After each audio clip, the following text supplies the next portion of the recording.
Okay, I'm back. Thank you, Bestie Boots. Thank you, Bestie Boots. Okay, so let me start again then. In previously, I'd done all the graduate shows, all the graduates in one day, and it got to be too much, so I split it into 2 days. But just this week, we're going to revert back to the old method because I cannot tomorrow. It's the 4th. The kids do not have school and all that stuff, or camp, or whatever you want to call it. And so I will have no time to do it tomorrow. So we're going to take it back to the days of old. Sometimes it's just wrecked me. People were talking about, oh, we're going to send Kraai so many graduates, he's going to die. And there were days, dude, there was so many that I was near collapse. Near collapse. Okay, so let's get into it. And first up, we have Business Prof, who I remember graduated again. And he says, one step closer to my goal of 1,000. But like AC/DC said, it's a long way to the top if you want to rock and roll.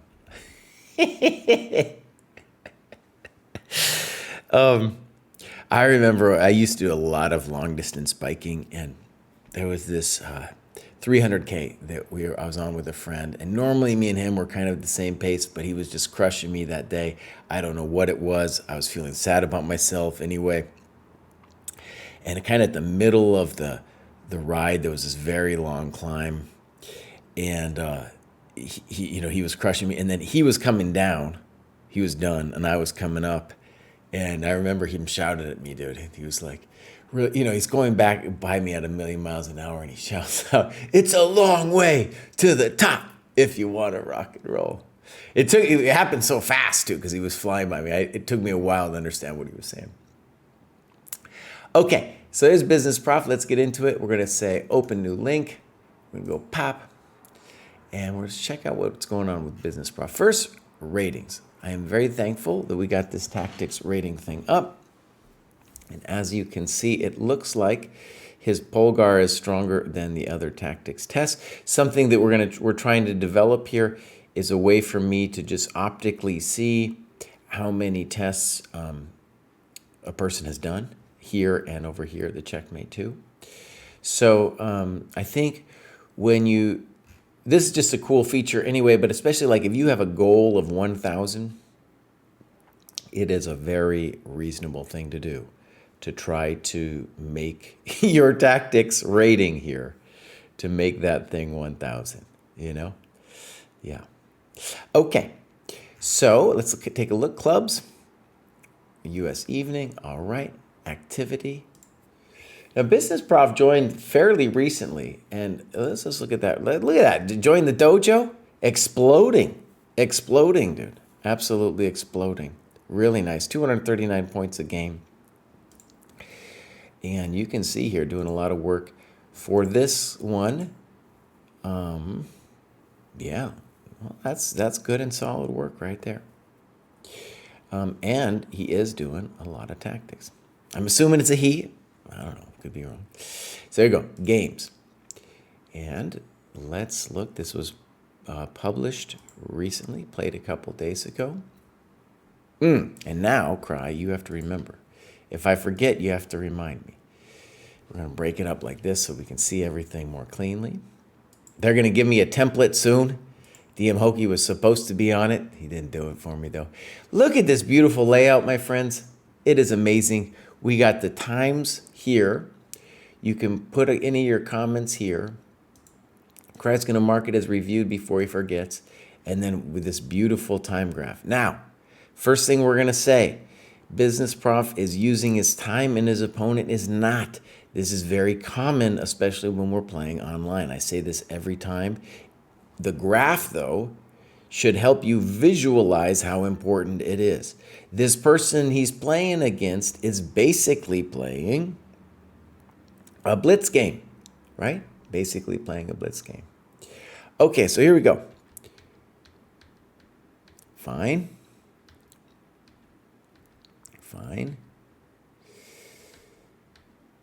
Now, one of the things that's cool is that Business Prof is basically forcing themselves to write the evaluation after all of these moves. Now, one thing I'll say is notice that if we had played here and they take, when they capture and we recapture, we win a clean tempo, right? Your move isn't bad, though. Okay. Okay. E5. So, I think, by the way, that you have a clear advantage. I might even be pushed to the point to say you have a winning position now. And the reason is this guy is an absolute monster. Monster. He is going to prevent black from castling, and if the black king no puedo castlar, it's not going to be nice. Okay, fine. Fine. All your moves are natural and good. Knight c6. Okay, a3. You know, normally I yell at people for moves like a3, but where I'm going to give you a double exclam there is that this thing is crushing your opponent's position so hardcore that we really do want to keep it on that diagonal. And so knight a5 wouldn't ruin the game for us. We'd still have a nice advantage, but it would allow him to castle because he could knock our beast off of the diagonal. Now he cannot. So a3, very nice move. By the way, we're in the under 1,000 cohort, but that's definitely a GM level move. Now, the hilarious thing, though, is I think he meant to be blocking this move. Whereas what I see it as a GM level move is he's blocking this move. Because now knight a5 can be met by bishop a2. Right? Oh, no. And look what he says. Which square better, bishop b3 or bishop b2? So, business prof, you can see I was giving you all these props, but it was unfortunately not deserved. No, we got to keep the bishop here, Baus. Look at this thing, it's killing him. No Castlear. Yeah, it's just ripping him. Now, this is clearly a slightly more advanced concept, but this is a great opportunity to just visualize it. You have an unopposed bishop. That means that your opponent doesn't have a light square bishop. So you own the light squares, and it's not just the G8 square. That one's tender.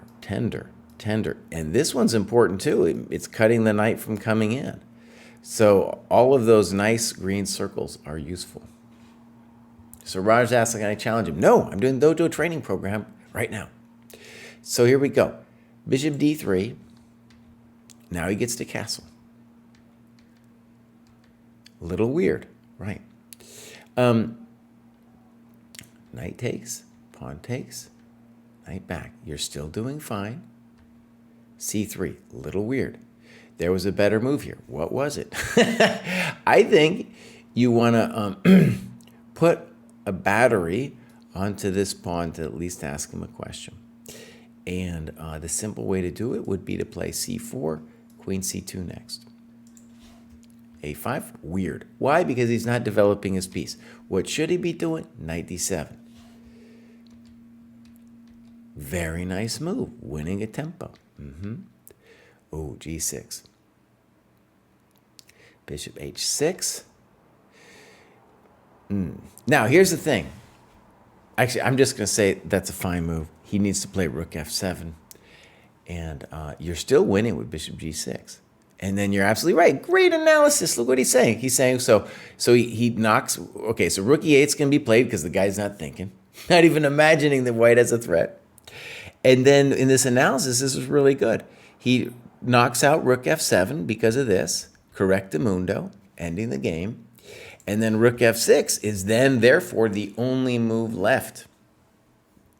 Very nice. You have several follow-ups here that are tasty. A nice one is h4, intending h5. Okay, but that is indeed the move he at least got to try. Very nice. Beautiful. H takes. That's not it. Black resigns. Okay. Yeah, that was a very nice game. Couple things that I want to say for Dojo Pride. We thought our opponent did not. Look at that. They used 3 minutes. They didn't even use 3 minutes. Our opponent did not. Slay. Did we win the battle of development in the opening? We did, right? And that's the dojo way, especially for making it to 1,000, which is Business Prof's dream. Okay, that was really good. I'm happy with that one. So I'm going to change scenes. Bam. And then I'm going to go back. Get rid of that one. Next up is Inf Outlaw. Just started playing chess seriously, would play for fun, but the structure of this training program has been a real help. I feel like I am overrated, but I'm feeling committed to the program after a week. That's what we like to hear. So it looks like they just might have got here. They haven't done any tactics test or anything. Oh, I forgot I probably already did follow the Business Prof. Now, do we have some games here? No. So this is typical. Somebody just joined. They have some nice progress and they graduate. The next time we want to see this person giving us some games. MD Knight, how you doing? So we'll go back. Max Schmidt is up next. Maybe also somebody who just kind of jumped in. The Germaniac. That's kind of fun.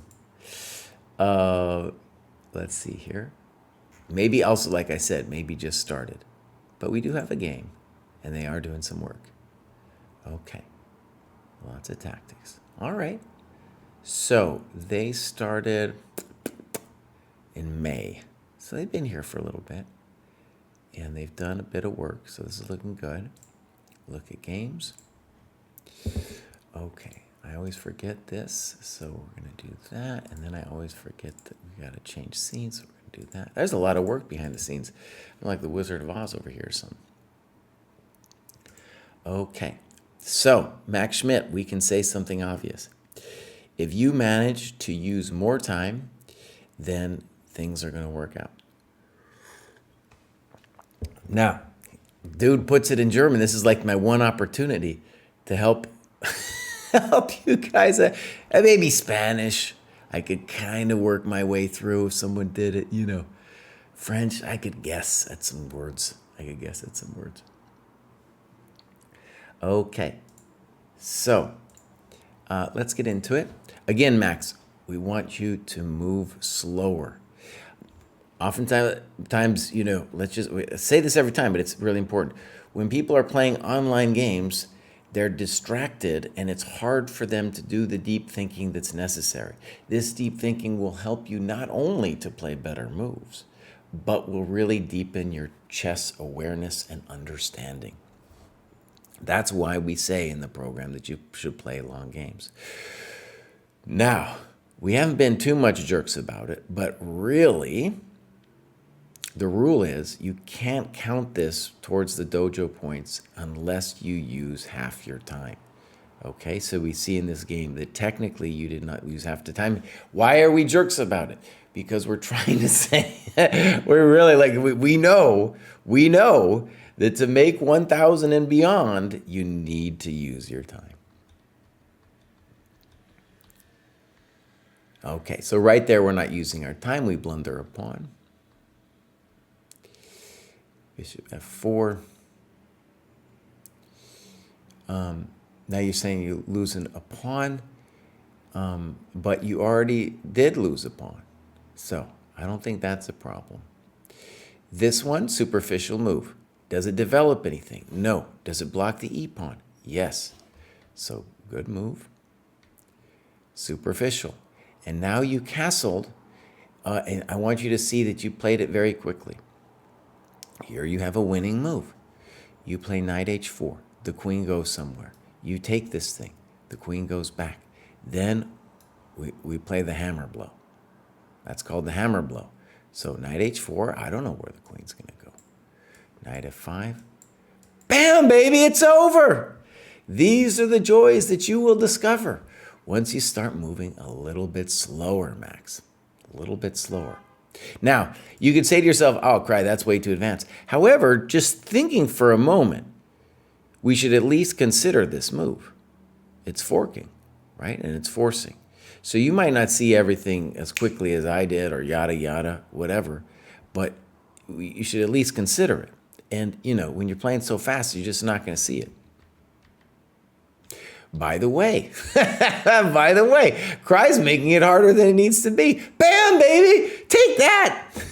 It went in that one too.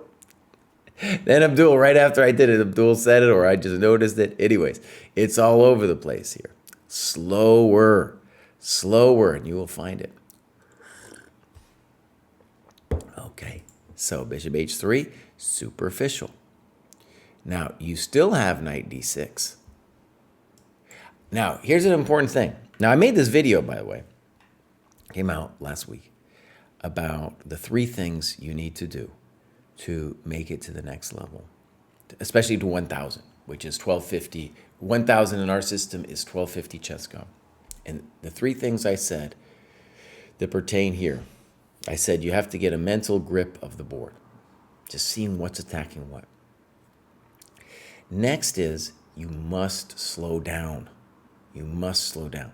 And then the third thing that I said was that you need to realize that your opponents aren't going to develop like this chump.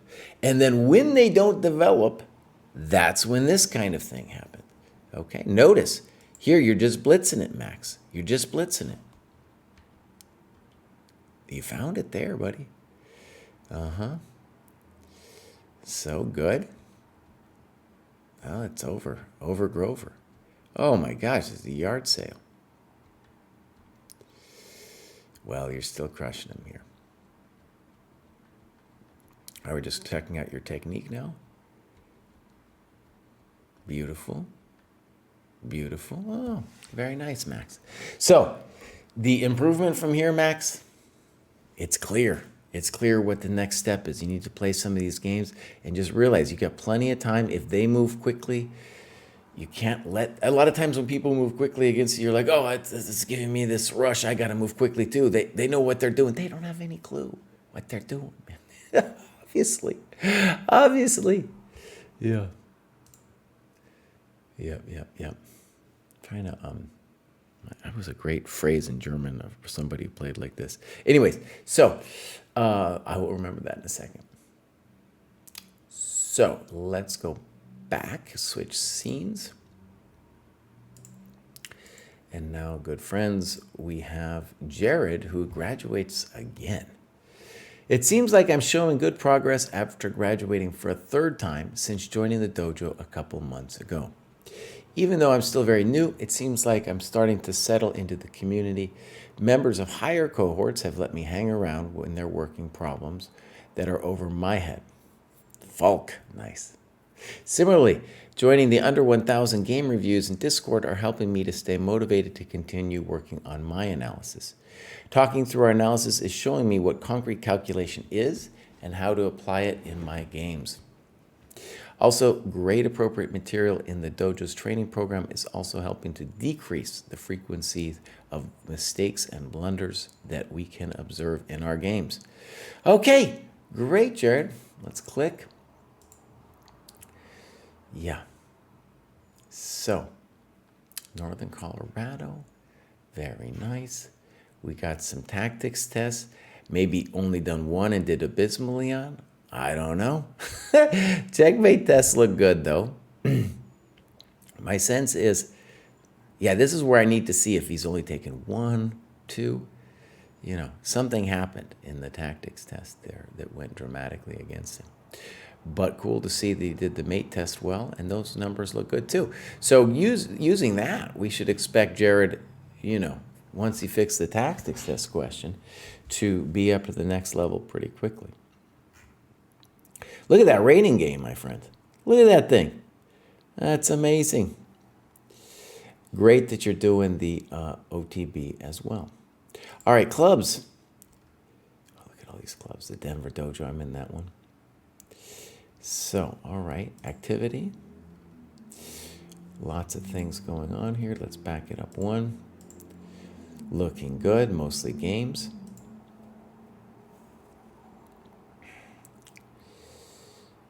Jared, happy to see you here. One cool thing about those tests, by the way, is they're a lot like the actual games. I've been watching, through a share screen thing with one student, what it's like to take the test, and there's a lot of anxiety there.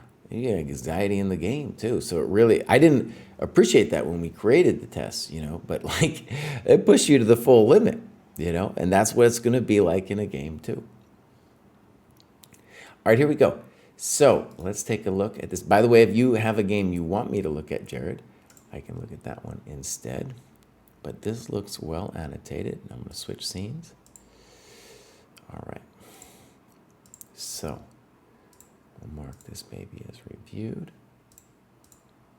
And okay. As we move up the cohorts, it's more likely we're going to see something a little bit more like this, where the players are taking their time.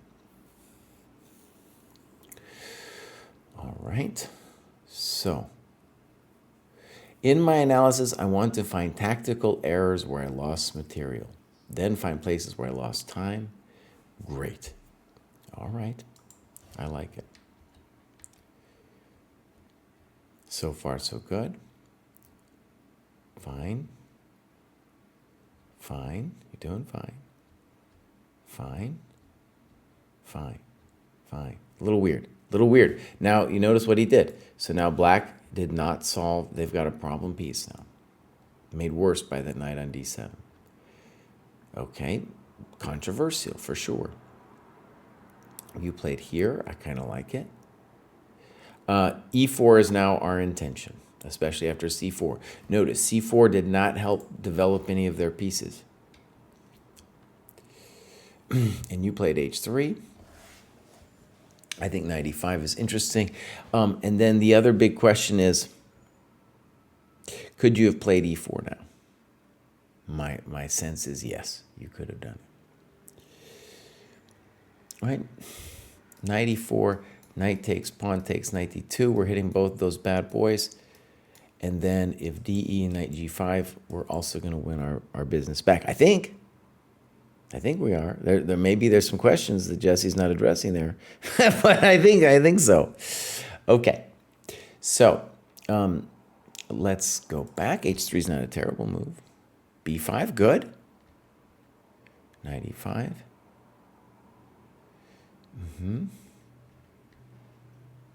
Okay. I agree with you. The d5 is at least a little bit more spicy. Okay. Now, black now gave you the opportunity to play e4, which I'm going to say is a mistake. It would have been very simple for them at any point to have played bishop b7. e4, good move. e5 looks very suspicious. Okay, so at this moment, we should really spend some time thinking about this. You consider e d5 and d e5, and you do some big time analysis. Okay, so that's cool. A move that should also at least be on your radar here is rook a d1. Right?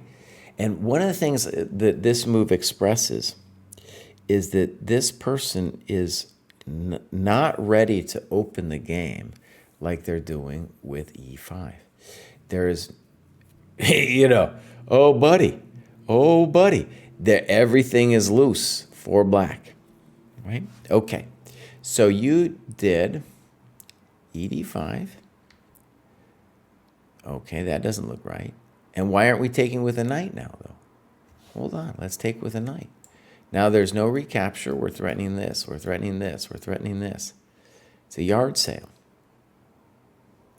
So it's interesting. You did all that work, and e d4 was a big mistake. He had to at least try queen d5. And then there's some interesting questions about what we do next. One option might be knight g4. No, not there. That was a little bit, I was trying to be fancy. So in any case, here there's some interesting questions. I'm not sure exactly what's going on, but the default answer could be de, knight e5, rook a d1. And we at least have very nice development advantage. Look, I mean, it should be winning, right? Should be winning. Okay, so ED4, CD4 should be 7.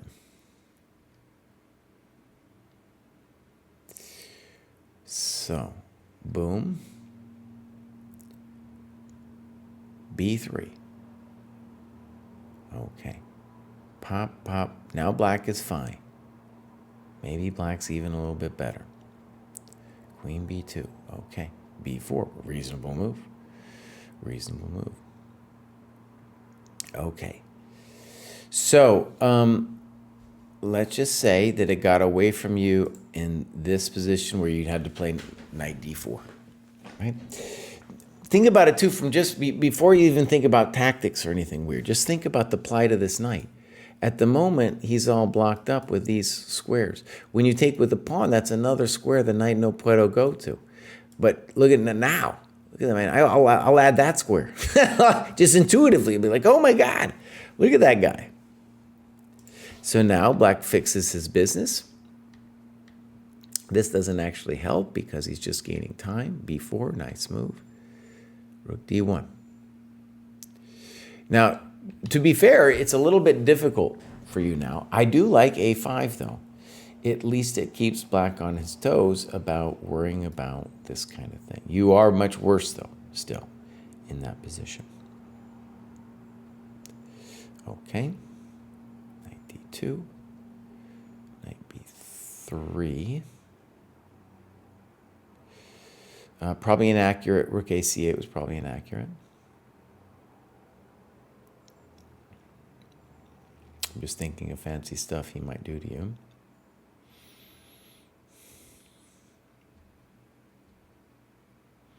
Good move. Oh, and now, well, now he's fixing your business. Okay, now you played Rook D3. Now, the move that you should really, really consider now is D5. Does it work? I don't know. But we should talk about it because it's giving you, again, the square where your knight wants to go. Looking at all kinds of coconut, things going on, right? And on Rook D6, which is, they say the rook is terrible as a blockader. I think it's true. You can play something like Queen D4. Got this issue, you're back in the game. After Rook D3, you are again passive. Now you're letting him come downtown. Now we're toast. Queen C7, okay. G3. It's a hard life here, though. It's a hard life now. One thing I'm not sure black appreciates is he needs to fix this knight pronto. He does not. Okay, that's a bad move. Bang. Oh, okay. Well, so there it is, Jared. One thing, we'll just say the obvious, that at this level, at GM level, you're kind of host here anyway, okay? But you're not at GM level. And that this is actually the mistake that's dying the game. That's actually what's deciding the game. It's important to see, I think you're lost anyway. Like, dude's threatening to play 95 or something. But it's the tactical thing in the under 1,000 that's really going to slay you. It's not Jesse's fancy positional stuff. That'll help. The fancy positional stuff will help, but it's not going to be what decides the game. Okay, that was all very promising, though. And I hopefully said a couple basic things about what was going on. I would say one thing that is happening, I'm going to guess, is you're doing long variation, wrong variation a lot here, right? So for example, you did this big dark thing here, got carried away, but then we're missing the basic stuff of just like the knight d4 move, wherever that bad boy was, right? Here, knight d4. And it's just like, oh my gosh. So usually, especially here at this level, but even for GMs, like we don't want to go ultra deep into our analysis. Usually we're missing something when that happens. All right, Outlaw's here too. Okay. So, Well, Abdul's making fun of me about fixing the knight, but we got to fix the knight. Well, it's also tactically winning. That was the main point too. All right, here we go. Let's go back. I think I marked that as red or whatever you want to call it. Congratulations, Jared. Next up is Smoose. Kind of like that name, even though I don't know what it means. Only joined recently, so may not have enough evidence required to graduate, but I thought I would see anyway. Focusing on tactics. People, you graduate when you graduate. It's not anything else. I'm going to follow. Okay. For reasons I don't understand, Smoose, maybe they don't have a graph because they just joined. Yeah, it was literally like 2 days ago. And they gained 8 points, made it. Okay. Have done some checkmate tests, haven't done the tactics test yet. All right, let's see what's going on. Clubs.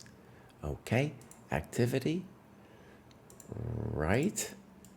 Did 5 hours of work, does it? There we go. A lot of tactics, some games. So hopefully we find one. And we do.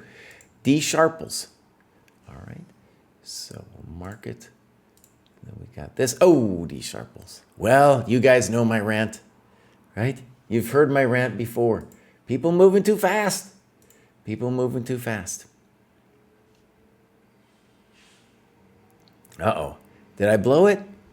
Did I blow it? Well, it's not the first time, my friends. Once, the people over there at Dojo HQ, they were like, Kraai, you need to have a better layout. And I was like, you realize once I do that, there's going to be scene flipping. It's going to be some scene flipping, and then am I going to sometimes blow it? That's the cost. That's the cost. So here we go. Pop, pop. Too fast.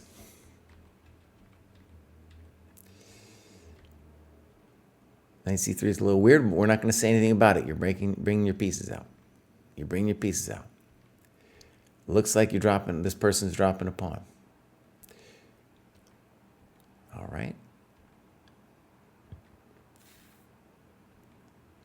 Okay. Beautiful move. That's GM level right there. That's GM level. Yeah. Yeah, you can't be taking C2. So genius level.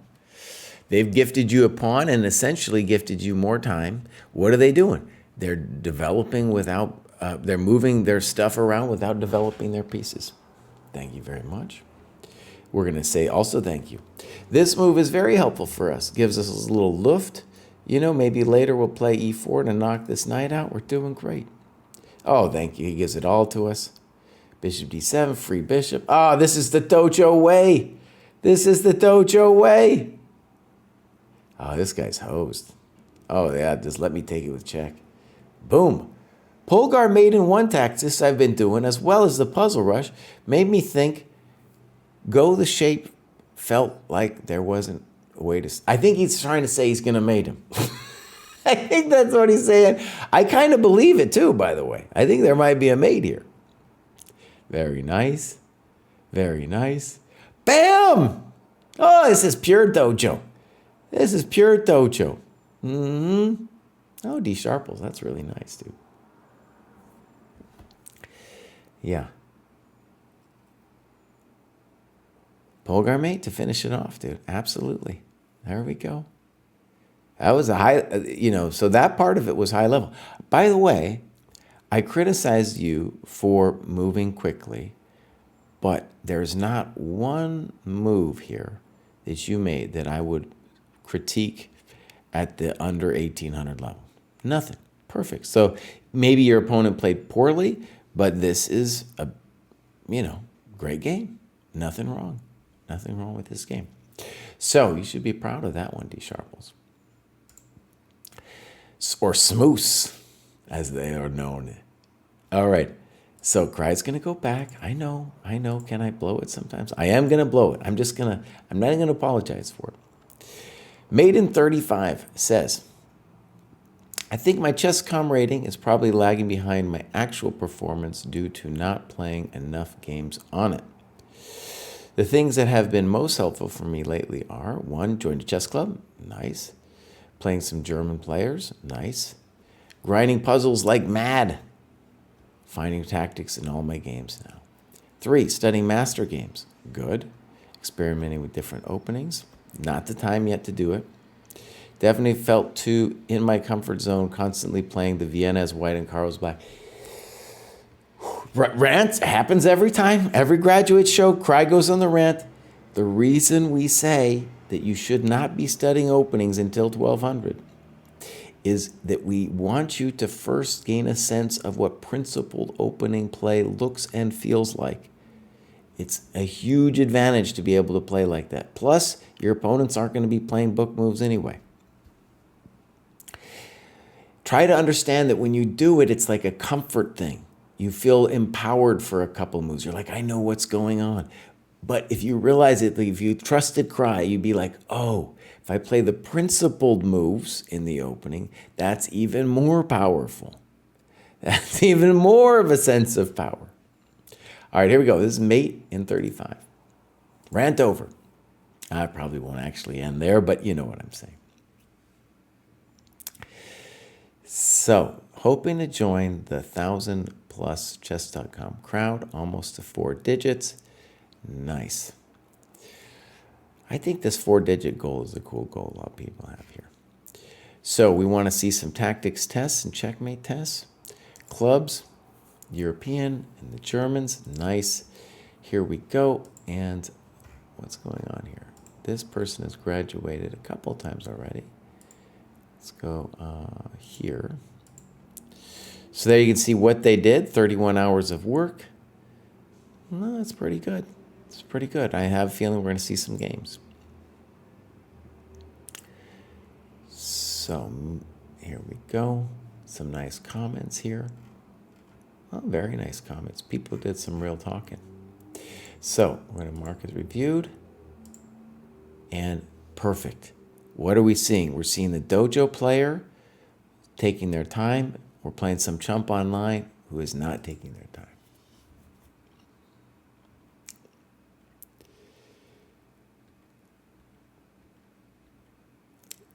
Fischer played this move. Normally the move here would be e5. So check.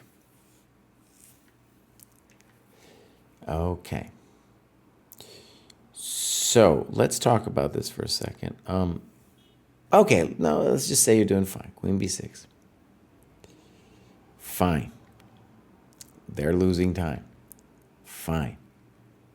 Fine. Fine. Fine. A little weird. Fine. All right.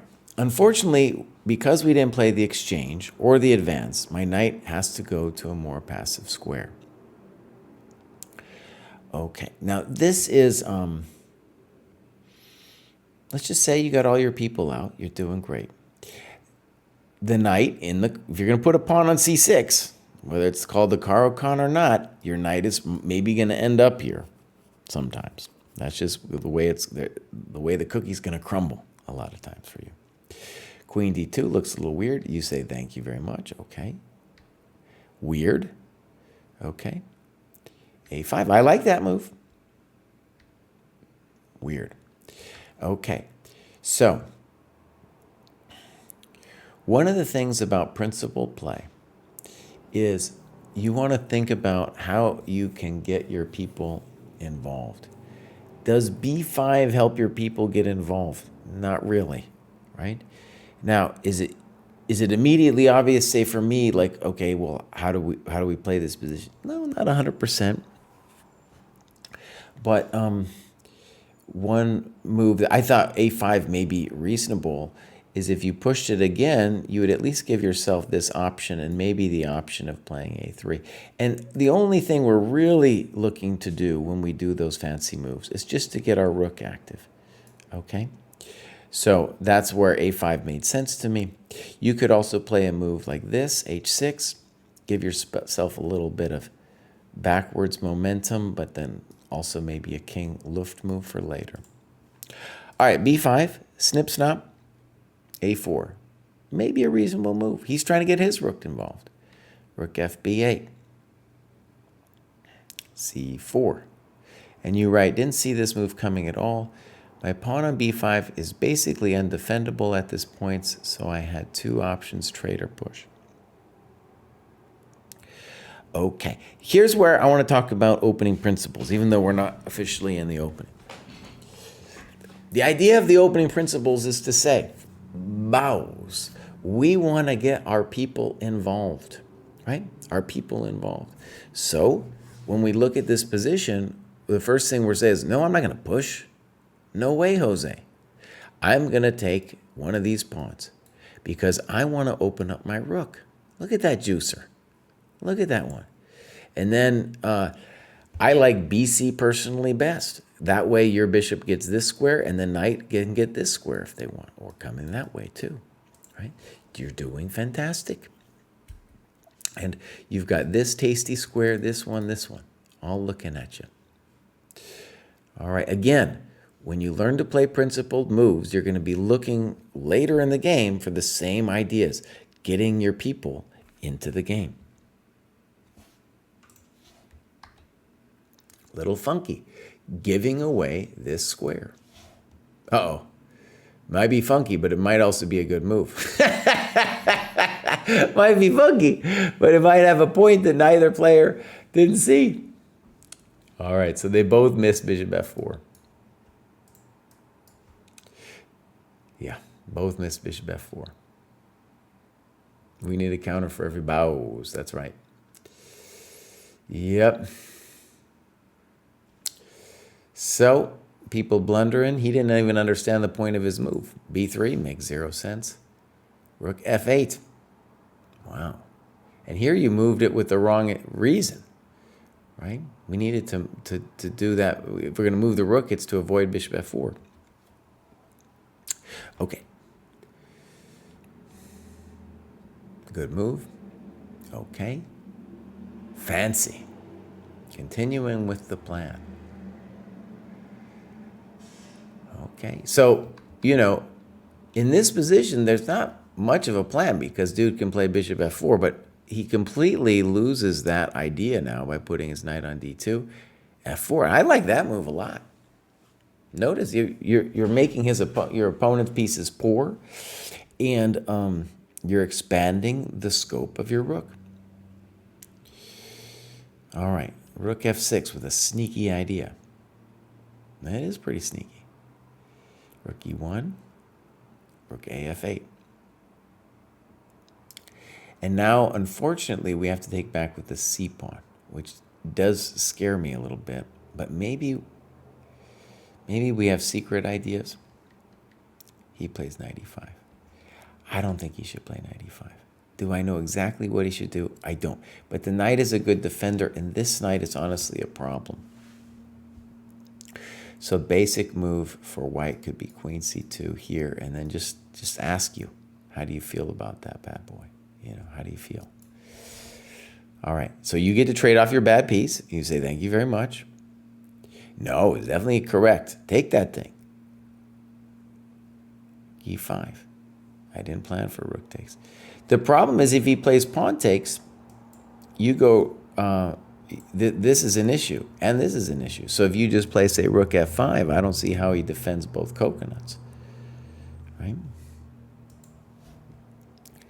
Good move, I think. It looks frightening. You could also play f3. Maybe f3 is a little stronger, huh? That's unpleasant. You know, that's what they call the bone in your throat or whatever. That's a very unpleasant thing to say, but that's what they say. Okay, don't blame me. I'm just a messenger. That's what they say. And it's a very unpleasant position for white. So this happens. And now we blundered our business here. So, okay, here's important. You're blaming your earlier knight e5 for the fact that you come into this position. But the knight takes e5 was not the problem here. It's because here you missed bishop takes f4, right? And even if you don't play f3, I think you still have a fine game. You're still doing all kinds of things, but you can't be giving him the pawn.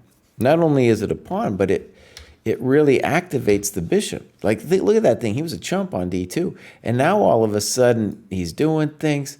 This is going to be a square that the pawn wants to run through, you know. And now we hung another one.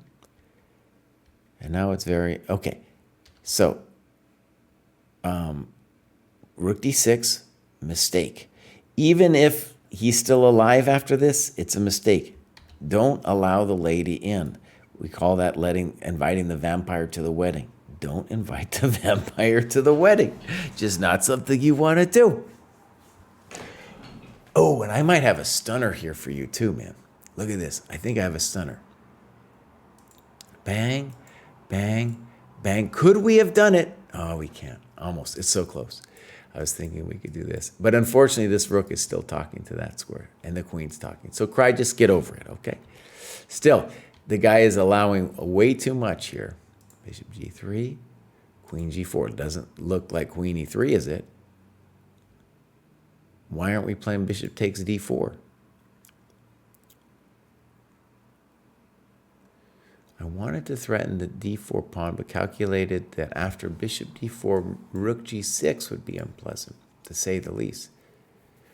Well, your kingside might be in ruins, but what is he going to do? What about him? He's got some ruinous things going on here too. Now, I don't know exactly what's going on, but you just want a big old coconut. And this is a thing. There's no checkeroony. It looks horrendo. It looks horrendo. Okay. Uh-oh, that was a blunder. Opponent sees the threatened pawn. A rook is worth more than a pawn indeed.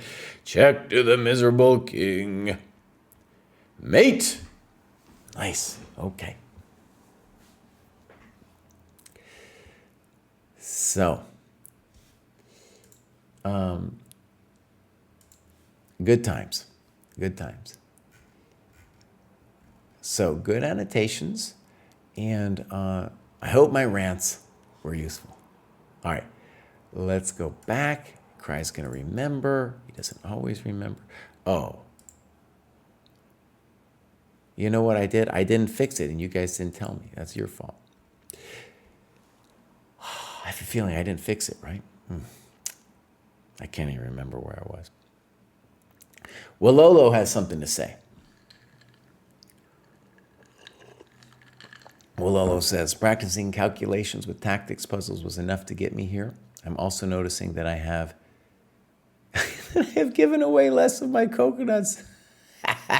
And notice more opportunity to take my opponent's coconuts. That is the heart of the matter in the under 1,000 cohorts, Wololo. That is it. That is it. So there's Wololo crushing it. Okay. And the Puzzle Rush Survival. That's a terrible rating, boss. I don't know how that happened. I don't know how that happened to you. Okay. So fix that, and then your rating is going to be more consonant with where you are, right? Okay. So clubs, Maryland. Oh, I'm in Maryland too, man. All right, here we go. Activity. Lots of work getting done here. So this is what Wololo did to make it happen. Mostly games and analysis. That looks good. So someone's shouting at me, but I'll deal with that later. Games. And then we're going to go, uh-oh. He played Elizabeth Harmon. That's no good. All right. So Kraai is going to fix the game review thing. He's going to get good at this. So we're going to mark this review. People use their time. And we're going to flip this, though, because I think we're looking at it from Black's point of view. So.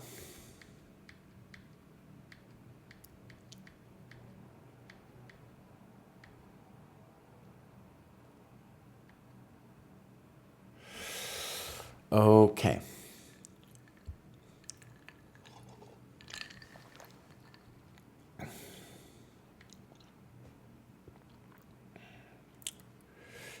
Good move. At least it's scary.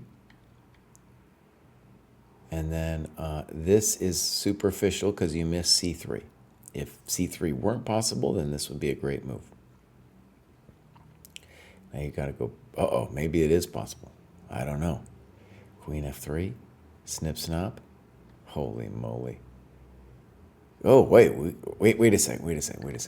Slow it down, buddy. Slow it down. He's got to play queen e4 here, right?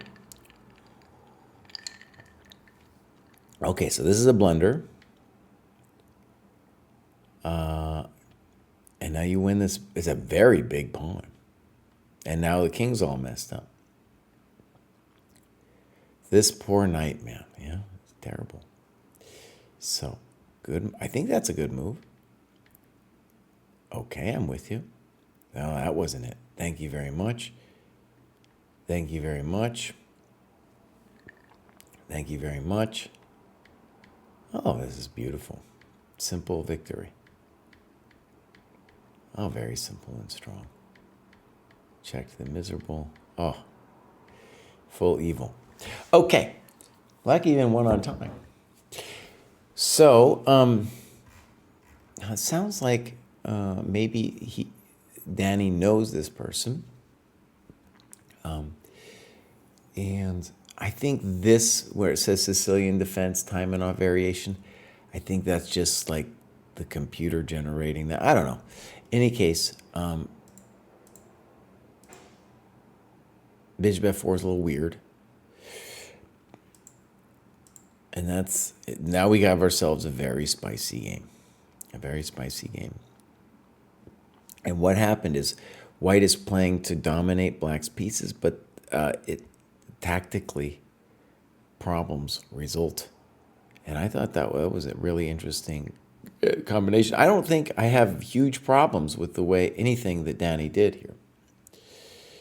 Yeah, that looked fine. That looked fine. And so this is how we will get to 1,000. The path is open and clear, my friend. The path is open and clear. Okay, good. So, next up is Osio. Kraai is going to remember to fix the business. And Osio is from Denmark. I've been reading some Danish history. Oh, man, right around the, like the year 1000 and stuff. You people, damn. Damn. Brutality. All right, here we go. So we need to get this more dialed in, get some tests done.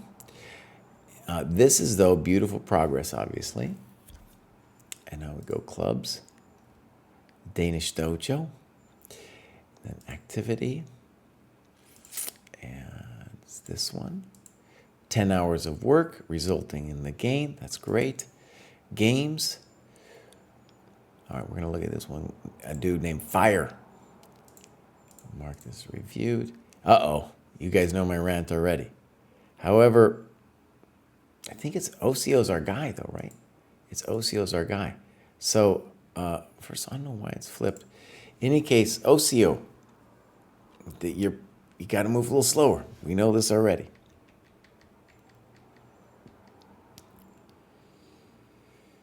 Okay. So the question here about d4 would be pop, pop, pop, and is this coconut falling? Okay. Good. Blunder. So, we got to be aware of this. Now, the truth is, it might not be 100% over, and therefore we should be looking at this variation. But this pawn fork is going to be essential. Well, it sounds weird, but for your path to 1,000, and this person you're playing too, essential to your progress here. And this other person's progress is he's moving so fast, not seeing that you're just taking his coconut. And Kraai, I'm going to actually say something obvious I should have said before. When we do these variations, like ideally, what I'd like to see is somebody says, oh, e5. The problem with e5 is knight h5, and maybe white doesn't win a piece. So then they say, oh, wait, we can prove it. And then hit him with that coconut, and then, yeah, now we're winning a piece, right? Your road to 1,000 is paved with people hanging pieces like this. As I said, that pawn fork, it will come again and again. And then you taking your opponent's free bishop will also come again and again. I hope you said thank you. Good move. I like that a lot. Good. I think queen h4 you could do immediately, but the way you did it was fine. Rook g8. Don't like it. Now, one thing I need you to do is spend a little time here. So you spent basically no time. And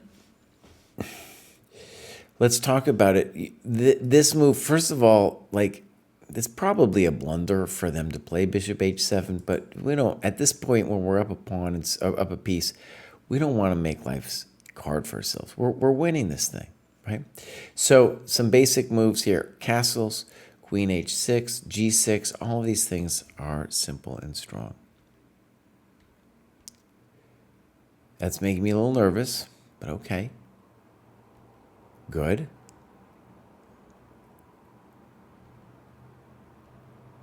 Queen f2, another free pawn. Now, let me just say, what makes me nervous about this is you're forgetting about your hombres. Now, it might work out for you, okay, but we're kind of like, this is a winning game because you're up a piece, but you are making it a little complicated. For example, maybe bishop h7 to mess with you a little bit. Holy moly. And you have what we call in the business a mating pattern. Yep.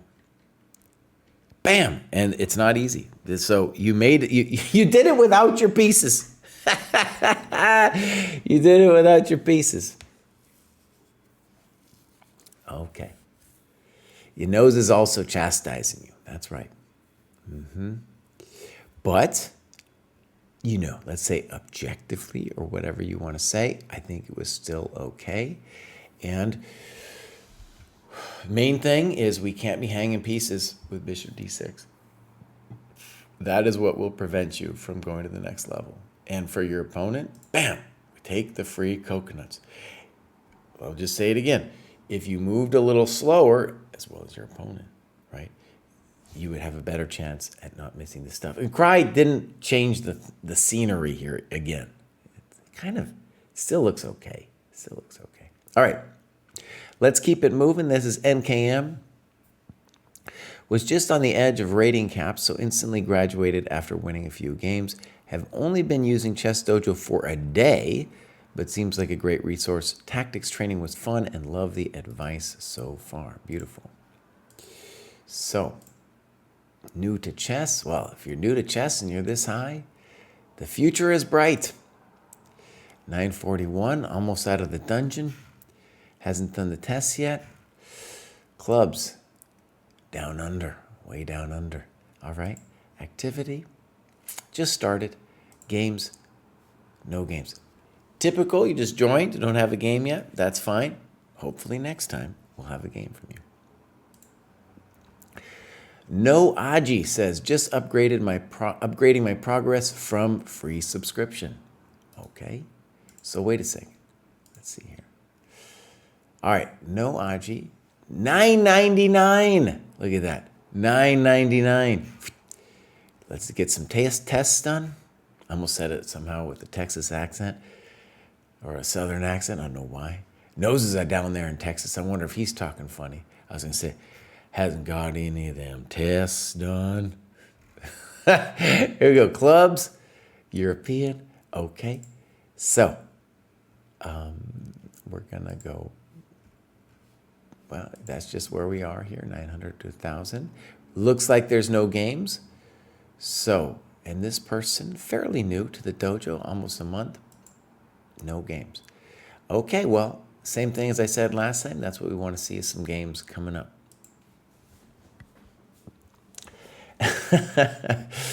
Ription Desk. Yeah, double grad from using ACF. Don't go for the triple. Don't go. I don't know what that means, don't go for the triple. But here's Ription Desk trying to play OTB. ACF is Australian Chess Federation. That's my guess anyway. And as you can see, oh, I think I understand. So look at this jump. Bam! Bam! Huge jump, and then he could have gone for a triple graduation. He's going to hold back for a little bit. That makes sense. We got some nice tests getting done. Looks good. Again, I really need to see how this is not me talking to you. This is me talking to our development team. Is we want to see how many tactics tests you're done here. But the tactics are looking strong. It looks like it's roughly, where you are. So that's good. So clubs, down under, activity. Ription Desk has done quite a bit here. And in this last cohort, well, it was a double graduation, so it's a little bit hard to say. That's a lot of purple there, a lot of endgame. Okay, let's take a look. Hopefully we'll say something insightful.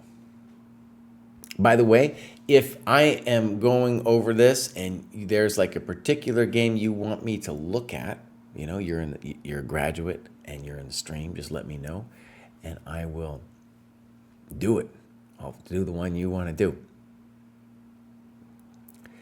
So, Ription Desk says go back one more. Uh-oh, what does that mean? You're already looking at the game you requested. Okay, good. So what I am going to do, though, is I'm going to fix this. Maybe people don't even like this layout. Maybe they say this layout's dumb. I don't know.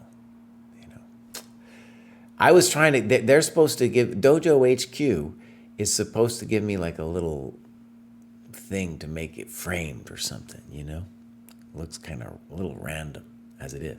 In any case, let's take a look. So first, we're going to mark it. Good time usage. Good. I'm happy to see that. As we go up in the cohorts, we will see better time usage. I think this is an OTB game, which means that they probably brought it in manually. So yes.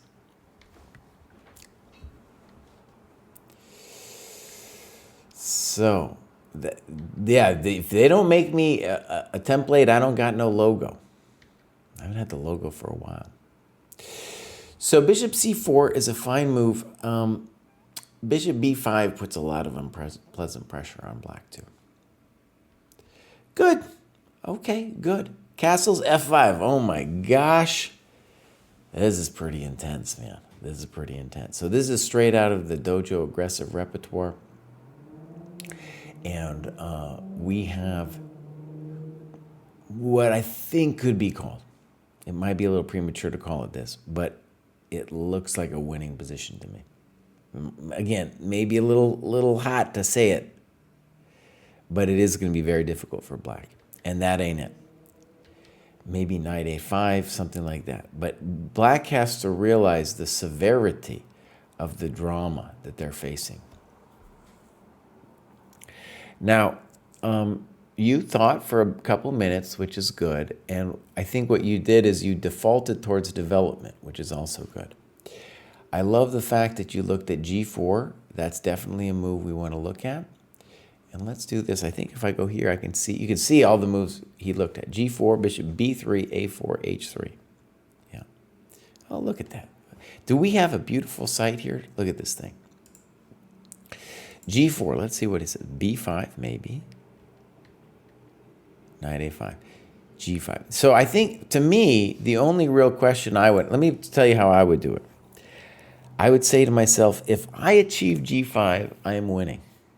So the only thing I'm actually concerned with is knight g4, rook g1. Then I would want to at least look at bishop h4. Let's put it on king f1 for a second. And the thing that I would want to at least look at would be knight f2. But the drama for black is, does the knight come out? And methinks no. Methinks no. Methinks that knight is not coming out. Maybe it's not over yet, though. I mean, maybe the dude plays here. In any case, I'm just sharing what I would be concerned about in this position. Everything else, though, I'm just saying to myself, if I get g5, that's it. I'm just open sesame, you know? Yeah, because you've got your, look at this thing. This bishop is not participating. Oh, my word. Okay, bishop e3, knight g4, queen d2. What I like about queen d2 is even though you're giving him a valuable piece, you're continuing your development. Uh-oh, now that's just a cheap shot, knight b4. Castles. So, one of the things I want to stress, when you're playing at this level, they might not give you free pieces as much anymore. You're over 1,000 now. But they are going to give you free tempi, like knight b4. Good. He's getting frisky. And now you played bishop d5. Is black really threatening anything, though? I don't think so. I don't think so. So notice that you became obsessed with this c4 move. But look, c4, I don't think it even does anything. You just take it. You say thank you. You know? Thank you very much. And yes, you could take on b4 or something as well. So knight d5 makes sense.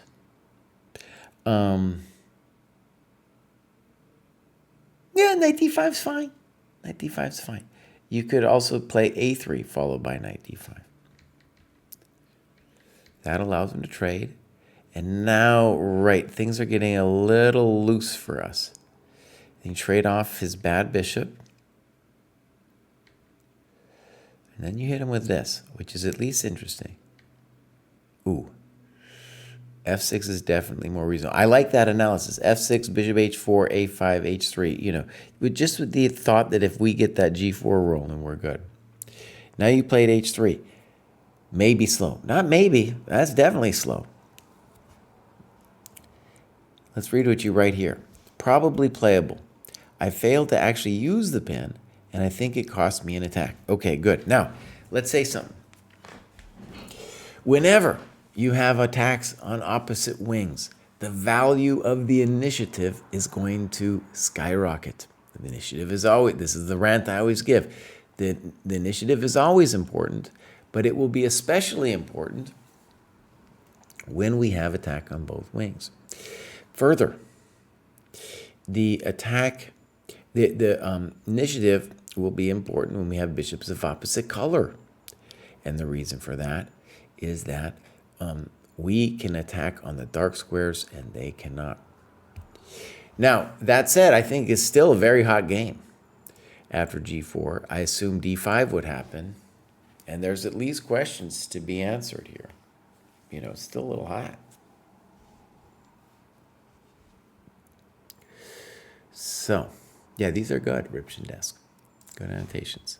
So slow. Good move. Oh, that's sad. Gotta be a poor move. And you say G4, send it. I don't know about sending it. I would like you to at least consider holding the line. Right? Hold the line. It's hot here. There's no doubt. But we gotta, yeah, this is the one we gotta analyze here. There are a lot of positions where we will hold our strong point. And maybe you missed that, you know, he's not threatening it. I don't think. You know, boom, boom.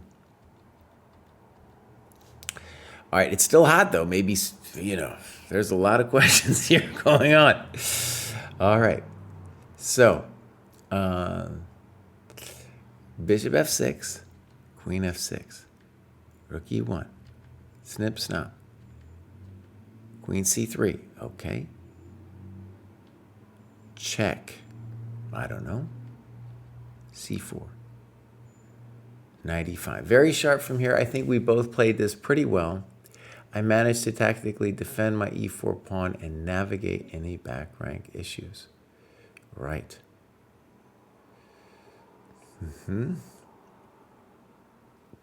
Oh, this is fun. Okay, here we go. Boom, boom, boom. And now you get real frisky with queen g3. Okay.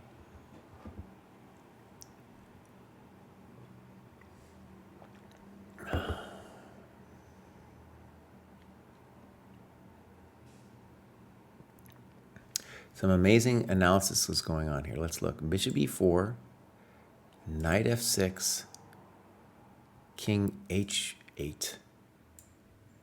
This is my question. And I just want to say I am not 100%. This is going to take me a second. So what's the problem? On knight e8, I'm not exactly sure what's happening on knight e8. Maybe we're winning, but we'd have to look because there is a check to the miserable king. On this one, we've got this one, right? I think you are winning. It's just scaring me to death. So king h8, knight e8. Let's play queen c2. And then the glory for us here is this bad boy is attacked. So, you know, he can't nail us with anything fancy yet. Whew. Breathe a sigh of relief. Sigh of relief. Queen g3. Okay, dude plays king h8. Now we need a good move. f6. I kind of like it. And you're right. I don't know if this is the only move, but it's got to be strong. Yeah, it looks great. e5 also is probably strong. Oh, that's scary, isn't it? Oh, that's a nice move. There you go.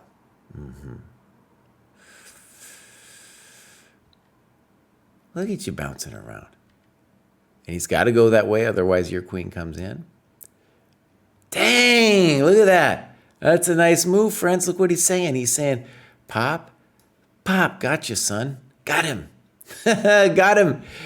Yes, sir. G4, wait, the game is a draw. Oh, no. What do we mean, Bows? What? G4 small advantage? You're hosing this guy. The game is practically over. Some people would resign here, Bows. Some people would resign here.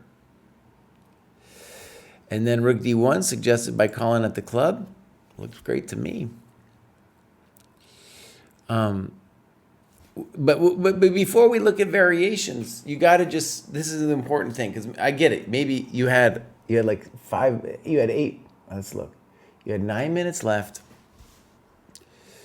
The guy was higher rated. Okay. But the thing about this position that you should say to yourself is, the guy doesn't have any threats. And I got, this queen can't move. Can't move. There's no threats that black has in this position. So even if we didn't do anything fancy, you just play A3. What? And you say, what? Right? What are you doing to me, Bows? You're not doing anything, right? You're not touching my coconuts. I like the Rook D1 move, but you see what I'm saying? So, and the reason for this is very important. This happens to GMs too. There's a lot of chump GMs out there. Maybe I've been one of them in my past. Okay, I'm just going to go ahead and say it. Who will take a draw because they're terrified. And one of the things that's so important about going over your games is to get into your own mind now, because this is going to happen again. You're going to play another higher rated opponent. And what do we like to do when a higher rated opponent's playing somebody lower rated? When we're in a losing position, we'll like offer a draw or something. Well, you want to risk it, son, or do you want to take that precious little draw and feel good about yourself? You know, that's a dirty trick we do. It's a terrible dirty trick. Pruess doesn't like it. Don't even tell him that I do it sometimes. But I've done it, and it's been very effective. But the point for you though is you got to go in and be like, oh, this is gonna happen. Kraai says this situation is gonna happen again to me. Oh man, no draw. Okay, so here we go. So let's go back. We're going to flip the Elsinos, the casinos of Elsinos. And we're looking next at Aron. Coming back to the dojo after a period of inactivity, got to 1350 USCF with some recent games, so moving up a cohort. All right, looking good. Ready to graduate again. Checkmate tests, looking good. We want some tactics tests. Uh-oh, nothing. Now, Aron's just coming back. Welcome back. Hopefully, we'll see more of you soon. So now we got Oberlis, who has graduated muchos times. Look at Oberlis here. Look at that graph. That's a man on a determined mission. We need checkmate tests. He didn't have a good first run at it. These ratings are all over the place. This tactics test needs to get done. Okay. Dojo 1.0. Very nice. Clubs. No clubs. And then we're going to go back one. Looks like, I don't know if we're going to see any games here. I think I've chastised Oberlis before. Let's see. Oh, no. I take it back. Oberlis has done all kinds of things. But see, they're ages ago. They're ages ago. Now, is this right? Oberlis doesn't say anything, but these are ages. Published last year. Okay, so Oberlis, we need some games, bows. Next up is Robin. Okay, we're going to follow Robin. This is a German rating system. Sometimes when it goes down, it's like maybe just Robin was waiting or something to do it. Did one tactics test. Had a miserable experience. Those tactics tests are rough, dude. They're anxiety-inducing. But my hope is people will realize, like, oh, this is much more like a real game. Much more like a real game. All right, no clubs. And, I don't think we're going to see anything. So, Robin, welcome to the dojo, buddy. Joined last month. No, May. So, hopefully we'll see more of Robin. We're moving on up. It's starting to get serious. This is want to win real bad. And what do they got to say? This is a USCF rating. Has gone up nicely. We'll look at the ratings. Oh, as you can see, when somebody has high rating and then falls apart. I watched my student do a tactics test. Actually, excuse me, it was a mate test. It was one of those 15 to 2000 tests, and he just collapsed, dude. There was full mental collapse. At a certain point, maybe like 35 minutes in, he was just like, F it, I can't do it, man. I can't do it. I was watching him. Yeah, I know. I guess I've been there too. But I think all I'm saying is that's how you get a rating like that, is if you just collapse. All right, here we go. Clubs. No clubs. Activity. We got quite a bit of activity. And we'll check it out here. 52 hours of work to get here. Heavy on the end game. Heavy on the end game. It says he's annotated some games, but I don't see anything. I love it when tactics breaks a man's ego. Full mental collapse is a thing. Yes, sir. Yes, it is. Okay. Next up, we have Mind Voxel. And Mind Voxel says, logical chess move by move is a solid recommendation. Yep. That's actually for a lower cohort. It's fine to read where Mind Voxel is. But people, I think, really moved with logical chess move by move, i.e. made progress. I am building a lead chess study with the games from the book, annotating each move to make the material my own. Nice. With motivation from the dojo, it might be the elusive chess book I actually finish. Annotating my own games has improved my intuition in online rapid and blitz, though this could also be to the sheer amount of online games I've played lately. Shameful. Scheduling weekly games with dojoers has helped stimulate real tournament conditions. Absolutely. I enjoy deep dives on my opponent's profiles, choosing opening lines to throw them off, and integrating those lines into my repertoire. Watching our lines evolve and improve is a real treat. By the way, at 1400, he's allowed. Mindvoxel is allowed to do a little bit of openings. It's a nice change from random online opponents, adding a personal touch that helps me remember and understand the openings better. The dojo rocks! I'm thrilled to have finally broken my online rating goals after feeling stagnant for so long. Thanks for what you do. Keep up the great work. I especially love the dojo talks that focus on adult improvement or chess culture rather than the pros. Okay, I hear that. So here we go. This is Mindvoxel. And finally crossed 2,000 Lee Chess Rapid. Looking good. So, has not an interesting to get this high, and apparently has never really played over the board yet. So that could be just a thing I'll implant in your mind, Mindvoxel. A little bit of over the board would help. So, do some tactics tests, checkmate tests.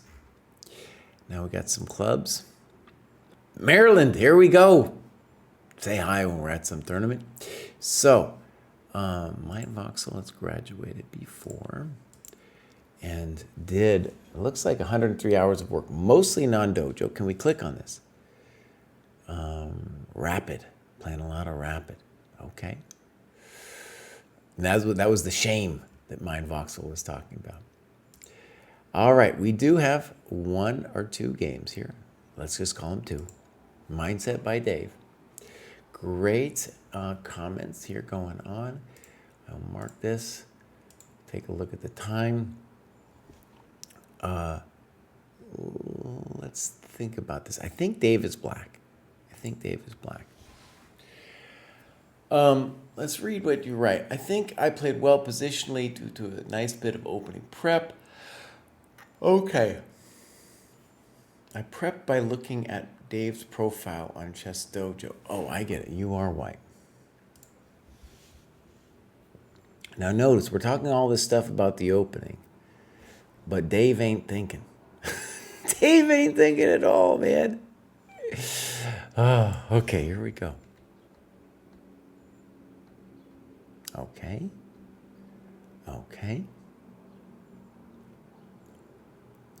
Right. So, E6. It can't be a losing move, but it's a problem because now the bishop on C8 has to find itself a role.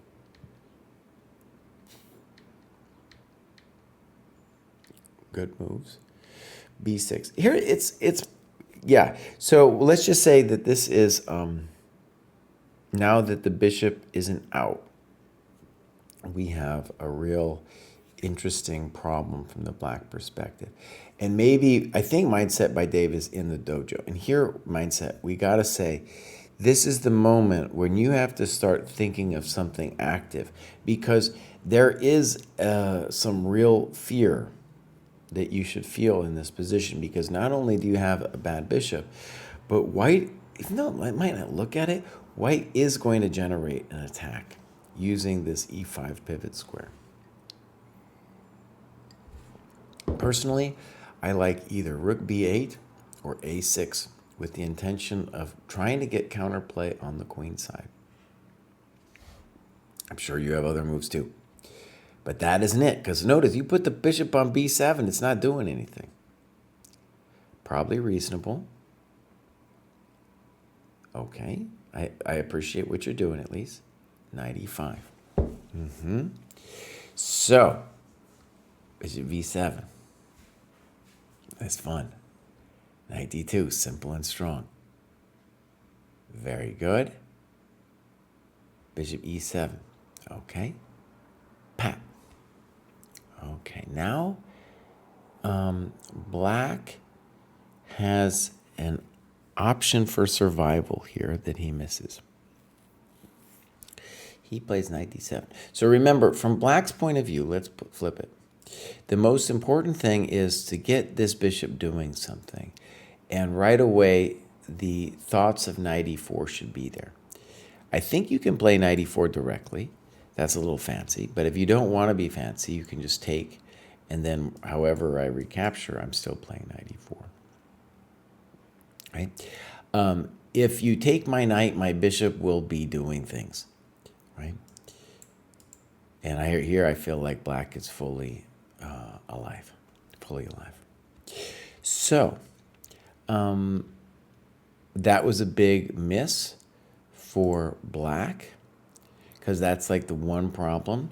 And so knight df3 is a natural move, but is a mistake. And then we could think about other moves. We have a lot of other moves. Queen e2, queen f3. We can really build the position. Okay, knight d7.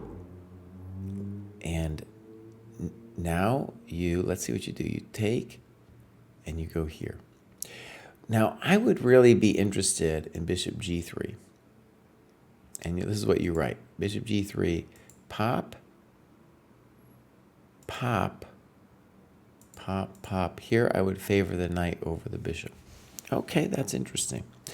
One thing you can see about this structure that should be useful for later is whenever they play h6, the drawback then is f6 becomes not impossible, but just a little bit more difficult because of the g6 square. Now, the way you played it also has a lot of merit, because all those pieces are funky. Good move. Good move. So you talk about queen e2. I like b5. Now, something we should stress is you have to create drama, right? You have to create drama. So I think the first move to consider, I don't know if it's the best move, would be bishop c2. Right? And then we can imagine b4, queen d3, and let's just put g6 on the board. Knight f6, we can play bishop e5. Here we're starting to loosen them up, and we have several moves that are interesting. h4, we got things. Bishop f4. We got things, right? We got things. Okay, so queen c2. I'm not sure what queen c2 does.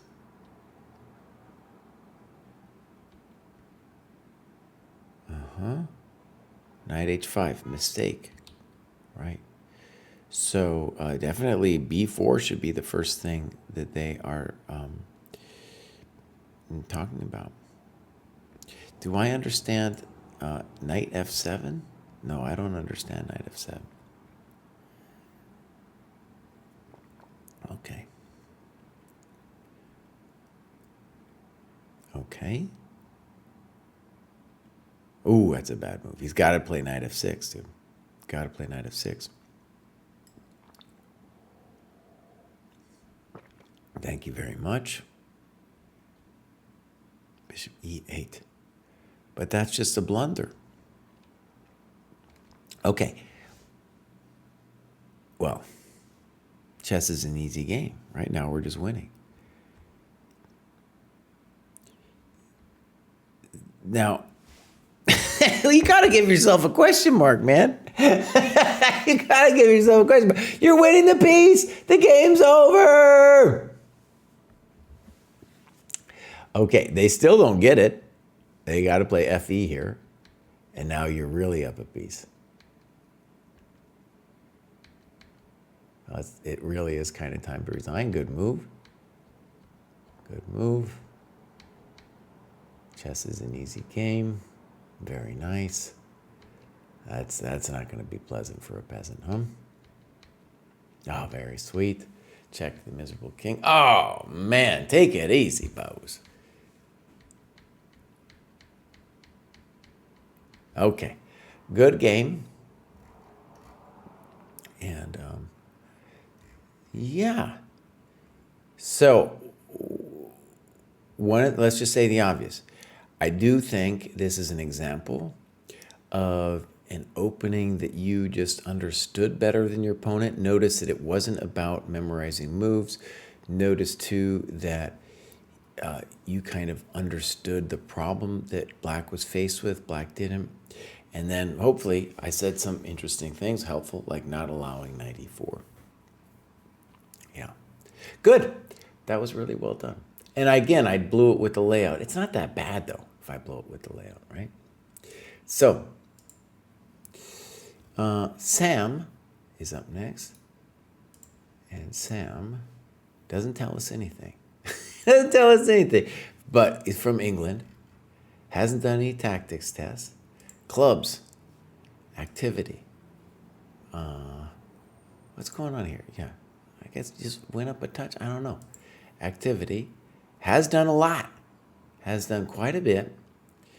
Joined last year, May. And maybe just now has decided to graduate. Sam, look at that. All right. So I think he's SF. Let's just see what's going on here. All right, we're going to mark it as a review before I forget. Nice time usage. And, oh, by the way, this is a new thing. It's a small thing, but it helps at least me and other people. Notice I got Jack to put right here on the time graph, so you don't have to go look on the PGN tags. You can see here the time with the increment going on here.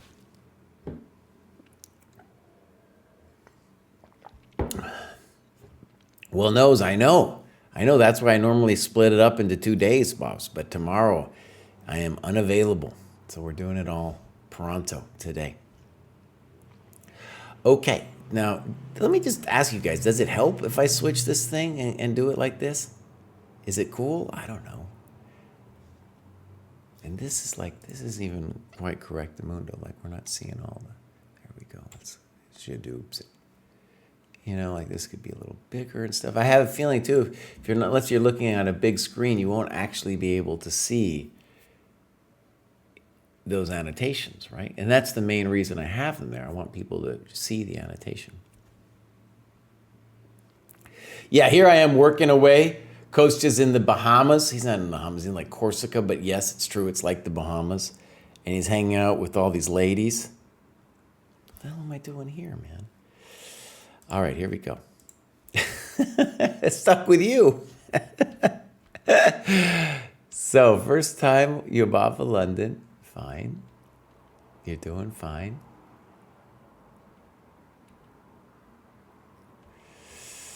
Okay. And then A3. No one understands. So, bishop D3, but after bishop G4, correct.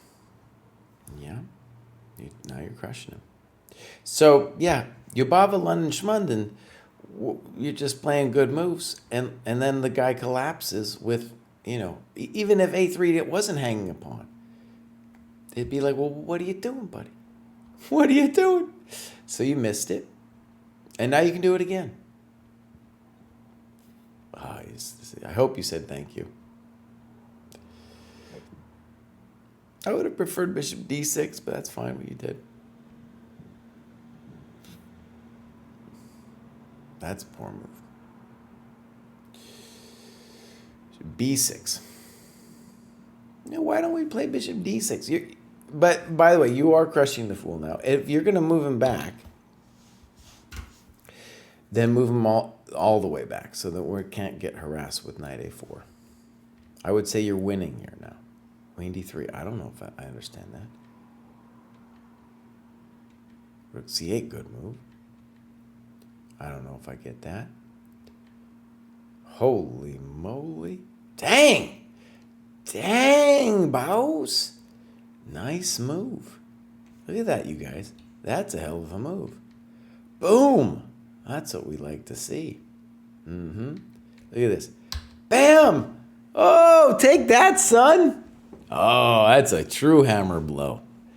Put that in the dojo tactics. That's welcome to the dojo. Oh yeah, give me those tasty critters. Oh, it's just always a yard sale here.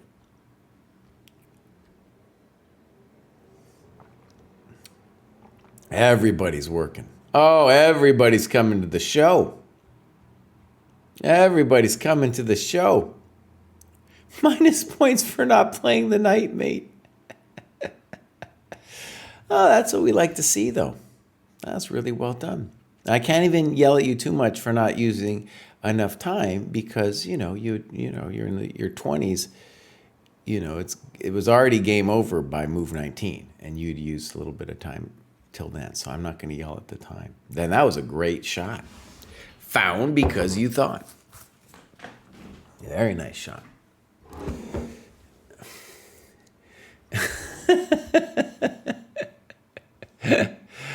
Okay, so beautiful. Let's fix this before I forget. Next up, we have Clutch EZ. Could be clutches, could be Clutch EZ. We don't quite know. Started the program in the 13-14 cohort, April of last year, and it took me 1 year and 3 months, but I'm finally graduated. Fantastic. By the way, let me just say the obvious. The higher you get, the harder that graduation is going to become. It's just more competitive. I'm graduating twice. Look at that. Because I gained a ton of Lichess Classical in April and May. I would have graduated in May, but my computer broke and I'm taking a break. Best thing about the dojo is the structure and rating-based material. Don't have to worry about if I'm doing the right thing, since all the material is handpicked for each rating level. 2 things that helped me get through the year in the plateau was trusting the process and playing for a win against much higher rated players. Now let's just hope the next graduation doesn't take another 15 months. By the way, if it took 15 months, that would be great. You're at a point now where it might take 15 months. I firmly believe I can get back to 2,400 FIDE, but it's going to take me at least 15 months. Right? It's good. The fall, I had a fall. Can I come back? I think so. It's going to take me 15 months. All right. You've only been playing chess 3 years. Oh, yeah. You're doing great. So 1536, let's get some tactics done. USCF is substantially lower. Now, Knows, he's in the chat. He's been trusting the process and just doing the USCF grind. The graduations might come slower, but especially we need a little higher. But already where Clutch EZ is, should be thinking about the USCF. It's probably depressing because he's like, I gotta graduate sooner, But this is also where your most improvement will happen. Okay, so here we go. Let's take a look at some clubs. A weekend tournament, okay. Huh, I didn't even know about this one. 10+5 Swiss on Saturdays. 586 hours, my friend. Let's see what I'm saying. This is real work that Clutch EZ did. Now let's just see here. Oh, look at all this stuff that's going on.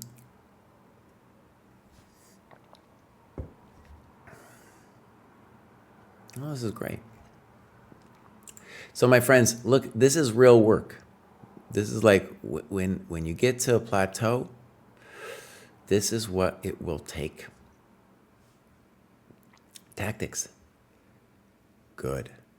We went up to 1470. Now I can tell you, the challenge is now coming, my friend, where you can 1471, it's going to be a little bit of a rude awakening. Also, when you go to 1500, 1600, the Polgar mate tests will involve harder mates as well. So getting your tactics test, your checkmate test done, that's a goal for you there too. All right, otherwise this is looking pretty good. Maybe some middle games and strategy books would be on the table for you at this point. I bet you'd read some good stuff here. Okay, that's really good. Now, it looks like these books were maybe not finished or something like that. Okay, so boom. games. Clutch Easy. This was played a little while ago, but then published yesterday. So, mark reviewed. Ooh, look at this. Looks like they knew a little bit of opening, and then boom, they actually went to some deep things. Some deep things. Okay. So this is a 130 plus 30. So they're even here, they're going to have a 30-second increment.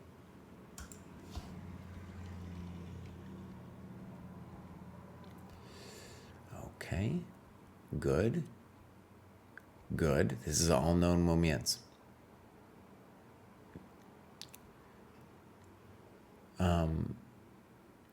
This, by the way, is a known thing. Bishop f6. And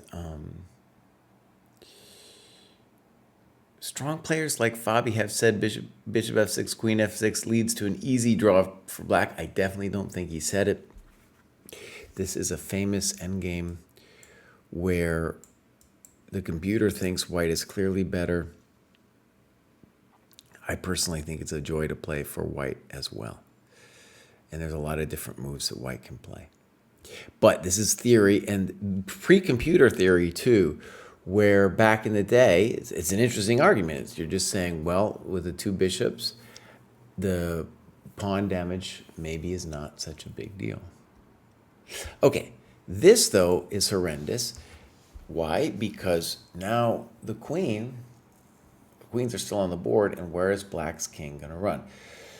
So big questions are going to be, how can we hurt black's king? I'm hoping for knight e2. Let's see. Queen d1. My queen felt misplaced because I want to play knight f3, bishop d3. It's probably not terrible. I was thinking knight e2. Knight e2 to knight f4. You know? Simple chess. All right, queen d1, little passive. Okay. Okay. I don't know. Black should play queen b4 to try to trade the queens.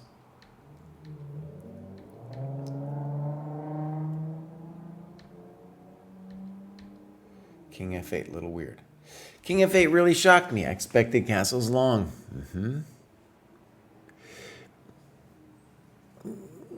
So let me just say, the guidepost for you in this position should be, I want to hurt black's king, whether it goes queenside or not. And this is the square that I want to use as a pivot. That's his weak square. So at some point, like knight h4 should be on our minds. Castles long wouldn't solve his problems, by the way.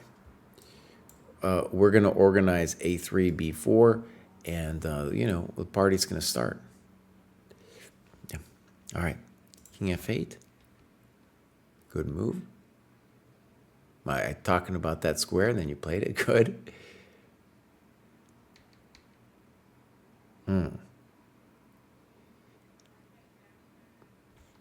Okay, so you then talk about f4. Your default move, I think, should be queen c2, aiming for that pivot square. That's what I mean by like that your guidepost. Yes, on queen c2, you should analyze queen g4, but then you just realize, oh, queen g4, knight f5, and I'm the one who's controlling that square. Not sure I understand quite what black is doing.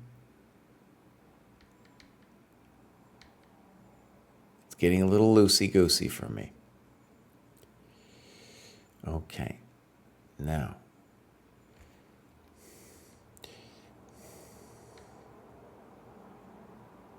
There's a lot of questions.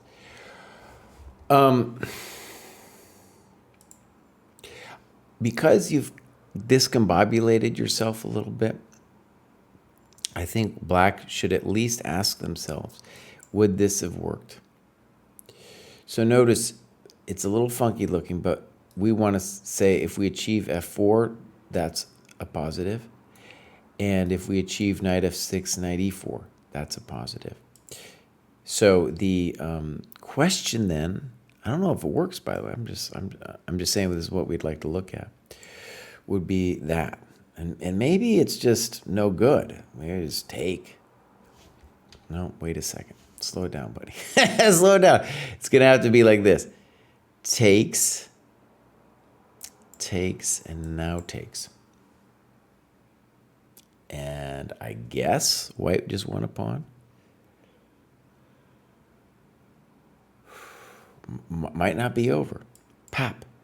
And then if he takes, it's a draw. Pop, pop, pop. So I don't know. This is the kind of thing I would look at if I was black. All right. Queen c2. Good move. I evaluate it as +1. Okay, good. And it's just a very strategically simple plan. Okay, good move. Bishop f5. I kind of like it. So you're saying your evaluation is still plus. I get it. The kind of interesting question, though, is, let's say he goes back or something. You have a practical problem where this knight isn't working yet, and black is going to be looking to organize knight e7 where this coconut doesn't fall, right? It might already be the case that we're already threatening it. Like knight e7, king e7, I don't know if you really want to take there. So it's important not to be dogmatic. Yes, you have a brilliant knight, but because you went back with the queen way back when, our queen is not here. If our queen was here, something like queen h5 is something more like it. But also, we're not going to mate the guy if our knight is poor. And that's what we need to do. We need to be thinking about mate. All right, queen e7. You call that a double question mark. And you got this beautiful tactic with knight g6. Very nice. That would have been hard for me to see too, because I'm sure you were obsessed with not ever taking that bishop, right? So that's a very nice variation. Queen e7. Also, rook ac1, not clear what it's doing. Okay.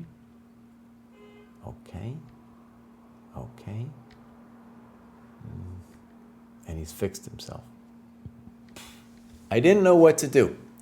And since I wasn't going to trade material on the king side if I didn't have to, I tried to make a random move on the king side, queen side.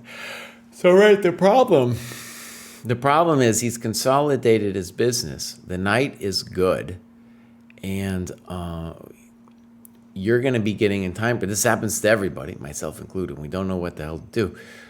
We're gonna get in time pressure. And I think a big problem, this is at least what happens to me, is like when I believe I'm much better, like you did over there, but maybe don't actually have a plan to actually finish the game.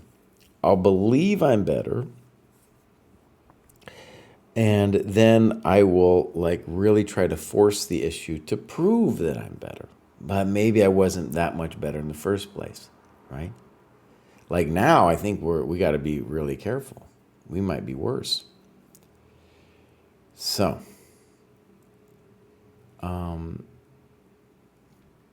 doesn't look right to me. I think we should at least consider queen f3, right? So, knight g6, b5. And you're right, b5 was a really good move. It shuts down a4. You could play a4 still. I feel like any advantage I had has evaporated now.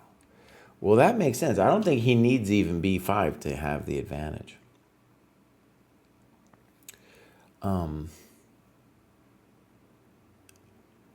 Another very simple move for him to consider is f5 followed by knight e4, and he's gonna talk to you.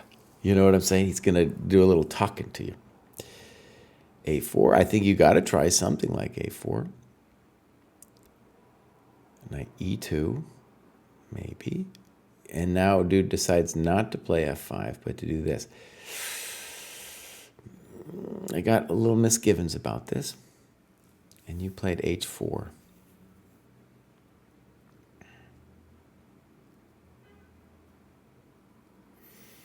It's a difficult position for sure. I guess, if we're going to play knight f4 next move, we might as well play it now. Takes. I don't know. Was it necessary? Okay. I don't know. He might be helping you here. h5, that's at least a good question to ask the guy. Queen d2, maybe. h6. So let's just say the obvious. The move that... this whole thing where black allowed this, it's giving me the heebies. Right? It's giving me the heebies. So this is a moment for us to consider other moves for black, I think. Just because maybe this works, but this is like very frightening. And you're right, bishop c4, and then I guess you're the one on top. And then and what's weird is even if you miss knight e3, wouldn't you rather just take the knight first? I think obviously we're in time pressure, right? Obviously. Check to the miserable king. And then, oh, dude, he took it. He did. Welcome to the Polgar mates, my friend. Welcome to the Polgar mates. And this is somebody 200 points higher. So that's great. Yeah. They're blundering too. Okay. And, when we get there, final moments, it turns it a little bit into a blitz game. But with that 30 seconds increment, things are still very interesting, still very spicy. Okay. So, all right. Kraai didn't switch the scenes because he's an idiot. I don't know. I might be done switching the scenes. I might be done. Did not do anything in the dojo. What do you mean, Robert? What do you mean? What do you mean you didn't do it? Oh, he got the FIDE boost is what happened to Robert. I think that's what happened to Robert. No tests, no nothing. Do we got any games? Nothing. Well, Robert, I hope we see more of you soon. For me, it's a little bit, we have so many left. So I'm hoping for a couple more Roberts. So we can get through this. Nice jump up with the USCF. Tactics test, 1847. That's pretty consonant with where they are. That's actually just great. And then we got clubs, activity, quite a bit. And here, pop. I'm going to take a break after this. My eyes are starting to hurt. So, this is me versus opponent. Mark is reviewed. And time control unknown, but he writes it here, 80 minutes for 40 moves. So time just basically wasn't registered. It looks maybe an OTP game.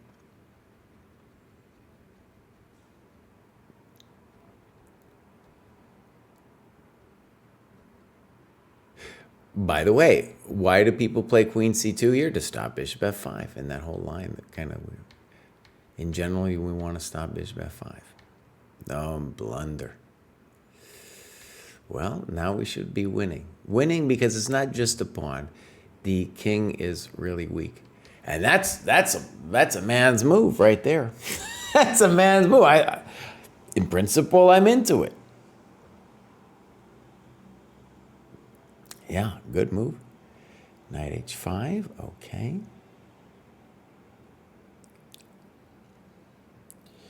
And now you castled. I think I can get behind that. Knight d6. And you took. Push it.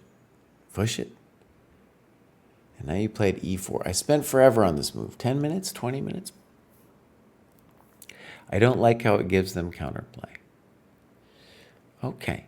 So I agree that if we can avoid playing e4, I think, you're still actually, we don't want to complain too much. We don't want to complain too much. Let's think for a moment, Tito, about what's going on.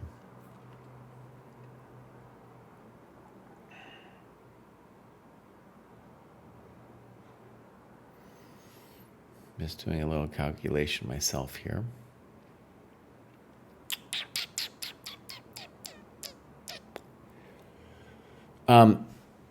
You talk about knight g5, and I don't think f6 is the move, because that just looks too painful. That's like a welcome to the dojo kind of little move there. So that shouldn't be the one we're worried about. I was going to be concerned, maybe I was just calculating this one. And then there's a question like, am I being a genius here, or what's going on? Yeah. Okay. So e4, I still think you're doing great. Good. Get out of there. g3. Okay. Knight h2, trying to... So the knight on g4 is a little bit of a chump, it should be said. And so that's an interesting position. Yeah, interesting. Because, right, we are winning. We are winning. But because this bishop's now here, we have to say to ourselves, wait a second. We're not crushing him on the king side, like his king immediately anymore. But that bishop is sidelined. Our center control is amazing. So I think the default move here should be rook he1. We're done for the moment over there. The king is still like long-term problematic. But, rook he1, we'll play. We got things. Knight h2. He snips. He goes here. Do I understand that move? He's threatening mate. Okay. b3. Bishop g4. He's messing with us a little bit. Rook f1. Okay. Oh, that's too bold. Yeah, that's too bold.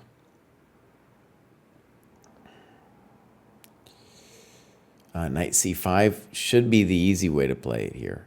You played f3. You played g4. It looks strong, but he can take on g5. Does not.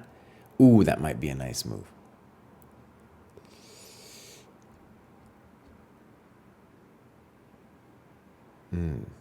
All right, let's look at bishop g6. So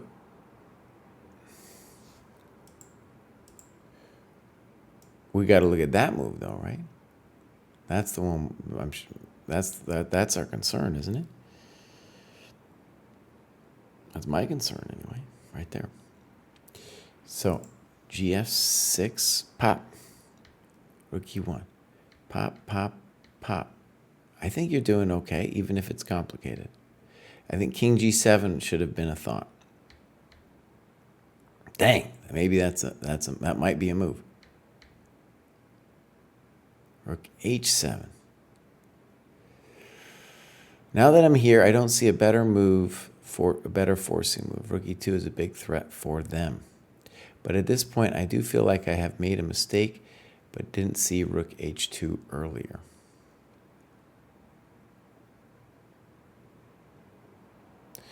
Well, let's just pause for a second here.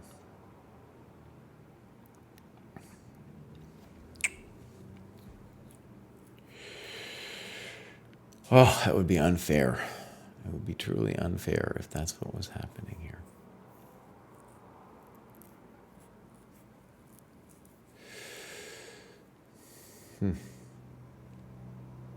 Well, this is a truly unfair situation that's happening to us.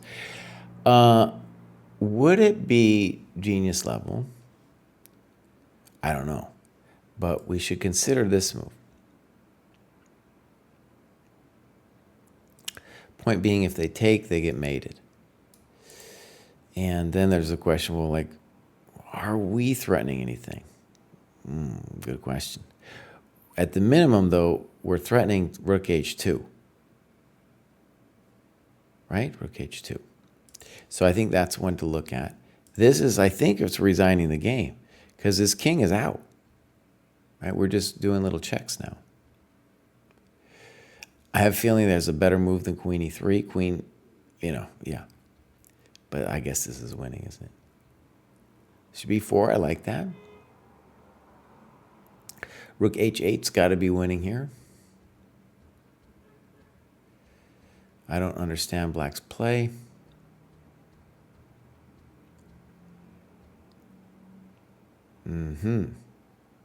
Oh, very nice move, a5. Okay, good. Good. Okay, Kraai needs a break. So I will be back in a second.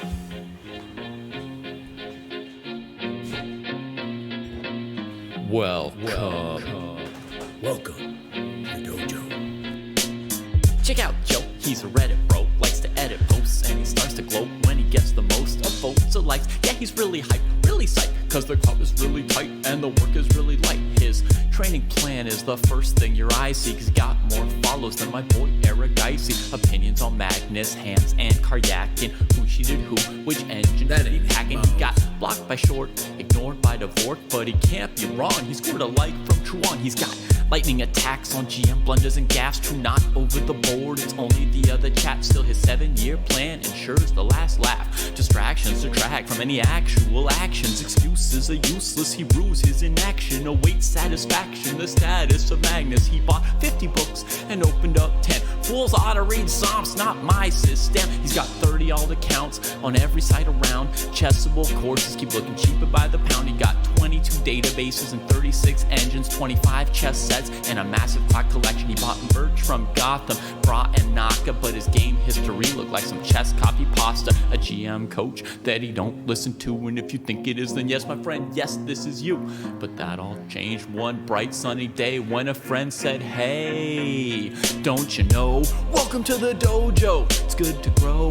Welcome to the dojo, I gave up on the easy. Sweatwork's what we need, G. Sweatwork's what I believe, waiting's what I'll receive. Don't you know? Welcome to the dojo, it's good to grow. Welcome to the dojo, I stepped away from easy. Sweatwork's what we need, G. Sweatwork's what I believe, waiting's what I'll receive. So Joe got into the business, stopped the app sickness, daily practices rhythm, he even upped his fitness. He found sparring cathartic, postmortems charming. With the plus equal minus, he was armed for elo farming. With notepad and pen, he built up calluses, escape rating paralysis with lengthy game analysis. With sensei direction, he sold his collection. Read one classic and that was fantastic. Now he locked to the spot where they checking off boxes. Young prodigies and some wily old foxes. 3.5 points per box, that's shocking progress. Goal nearing, cohort cheering, Joe doesn't hear it. He's monotasking, no relaxing, concentration maxing. One book, one board, one set, one thought. Work, never stop. One book, one board, one set, one thought. Work, never stop. Now occasionally, he peeps the world of the tweet and laughs when he sees the player that he used to be. Blank face staring, complex plans comparing while he's dojo training. Hours a day playing out positions, transpositions, and growing his board vision. Transition from poser to player, focus without a care. He leaves them complaining in his dust, staying with their week-old ratings. Blast past his week-old rating, each week's a new occasion. He never takes vacation, the work is entertaining. All right, my friends, we are back. That was a long grind show. I know why I broke it up into 2 sessions. It's too long, buddy. It's too long.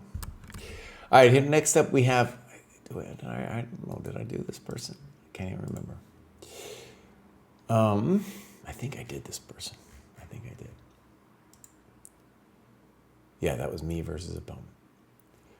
Did I make? Yes, I did. Okay, next up we have Ollie Doodle. Ollie Doodle this is a big graduation. So, as you can see, Ollie Doodle is working for it.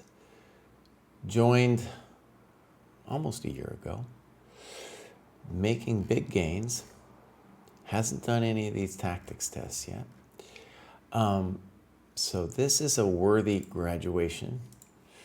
Ollie Doodle has, as you can see, Ollie Doodle has been working for it.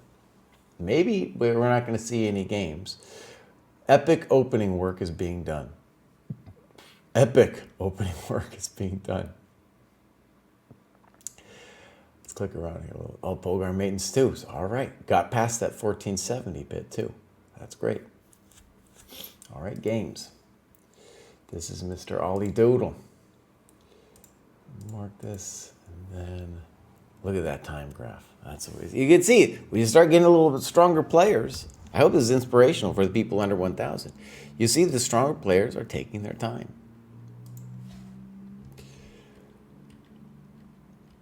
These annotations a little light.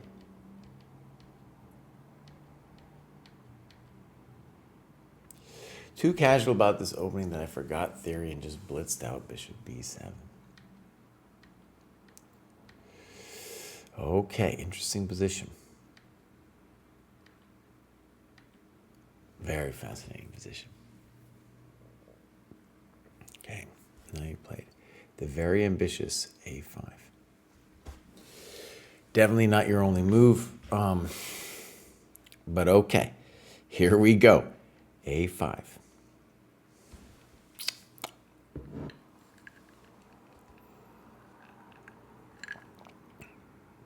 And dude plays e5, which strikes me as,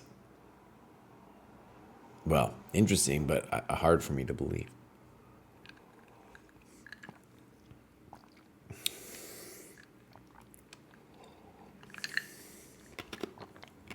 Okay, so let's talk about it. Black would like to play b4. And white plays e5, not thinking especially long about it. The move that I think deserves real attention is b4.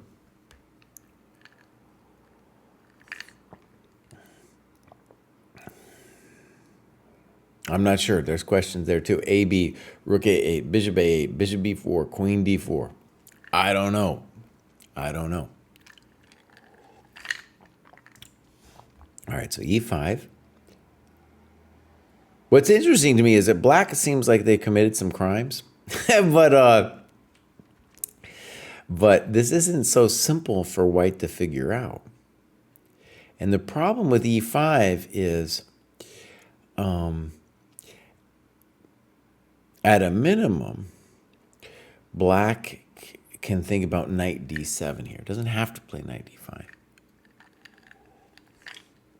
And here, this bishop on c3 looks like a victim to me. I think you're doing fine. So it's interesting. I don't think if you made a mistake earlier, white certainly didn't prove it. So let's just go back here a second. I know this is considered to be bad for black. Pawn takes c3, maybe.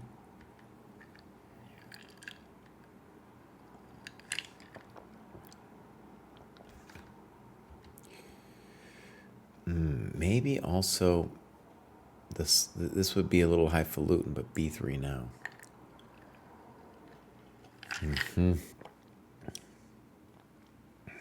At the minimum, though, it's messy. Okay, fascinating position. Wow, I mean that's balls chess. I think it's and now it's working out for you. Bishop d2. Not impressed by bishop d2. That looks good.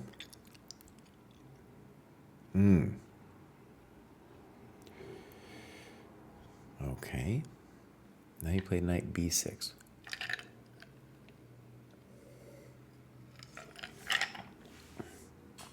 Okay, definitely.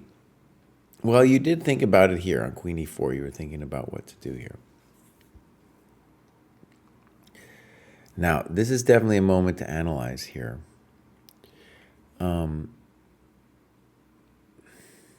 There's things I don't... At knight b6, I'm not sure I get.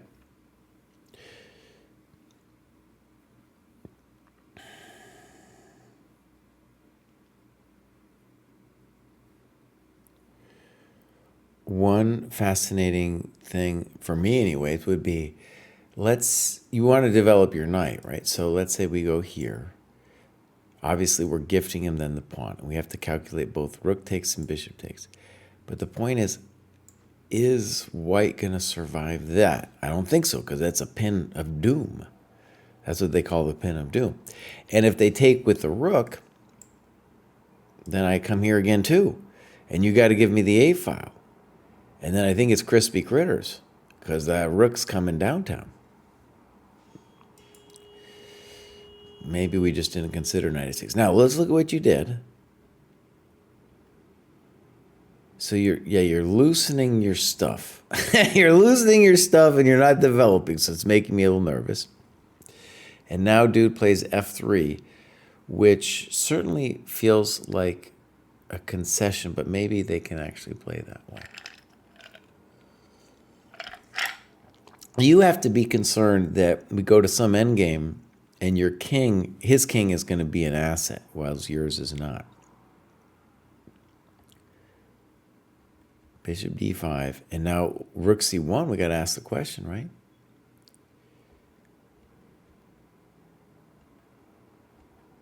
Oh, I don't know.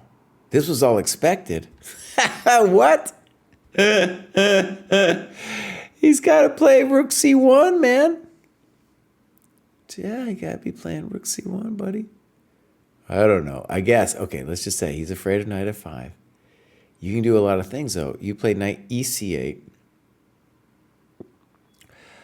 First question for me here would be, what about Mr. f6 now? We're asking some painful questions, I think. I don't know. If that doesn't work, we could think about f5 too. That's also a little bit hard to meet. In short, I don't believe this this g4 stuff. So knight ec8, knight e4. Now you take. Could have probably repeated for a draw, but didn't want to take a draw during a training game. Also, you're just better here. I did realize this was going to build white center, and that was definitely a draw back. It's a little linguistic. But I figured I would have my knights to provide a blockade. OTB, I would have went for a repetition. Well, like I'm saying, this position, f5, looks pretty good for you, you know? And honestly, even if it's white's move here, well, what is he doing to me? The knight's kind of fancy looking, but what is the knight doing? It's okay. You know, there's no problemos in my casito. And if I want to, like rook a7 is a thought too. I like f6 or f5 better, but rook a7, let's say, I don't know, king f2, rook over, and then if I need to, probably next move, I'm going to play rook c7. Okay, here we go.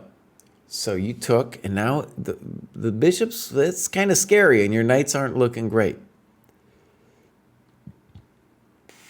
Now you chuck it. And I don't understand b3. Shouldn't white just take and play either rook b1 or rook c1? Oh, excuse me, they did take. I thought for a second they played b3. Sorry, getting a little loose here in my head. Okay, we're going for the gold here. We're going for the gold. Here we go. We should analyze alternatives to that, but all right, a4. So let me stress, there's a lot to talk about in this position. There's a lot of different moves going on. To me, I would really want to talk about d5. And it is a big deal if you can play knight c4. But I don't know if you can. See, so now we get knight c4. Oh, buddy, this is getting hot for Jesse here. Okay, d6.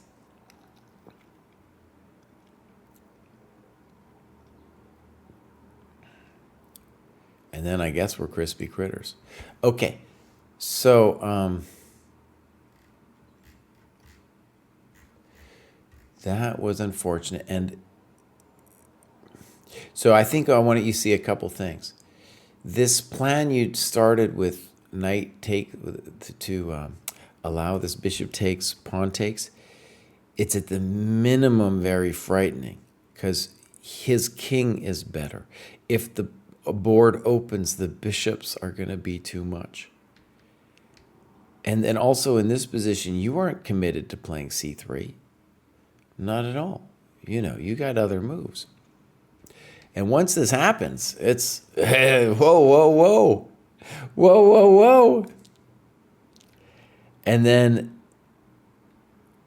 right, big momentito. And on bishop b5,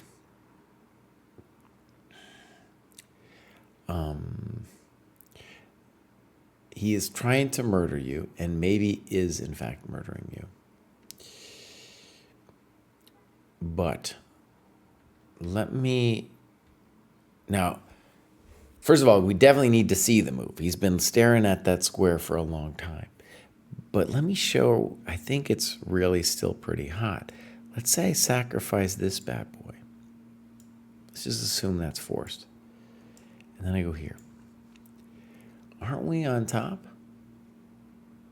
I think we're on top here.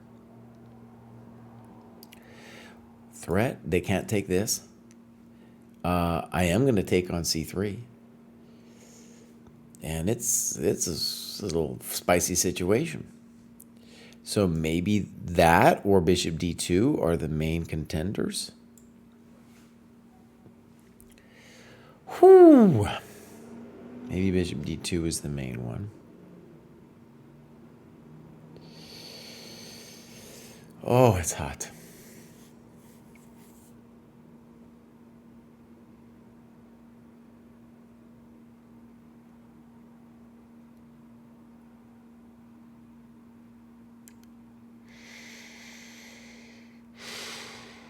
Well, I was looking at rook c3, but this is also a real spicy moment. It's a real question of who's better and why. I don't know. I'm just going to say I don't know. If we imagine rook a4, I think we're playing either rook b8 or rook d8. Probably rook b8. Rook d8 is also interesting. On rook d8, we have to contend with rook d1, but the rook d1 maybe is misplaced, because then I'll play rook b8. I'm just saying, this was, you're not done, but in the way it went down in the game, it looks like it was done. Because this is not what we wanted, right? Because we're hanging all our coconuts, so this is a lost position. Okay. Whew. Speed Chess, thank you for rating. Spider Spike, thank you for rating. We're doing this long graduation show today.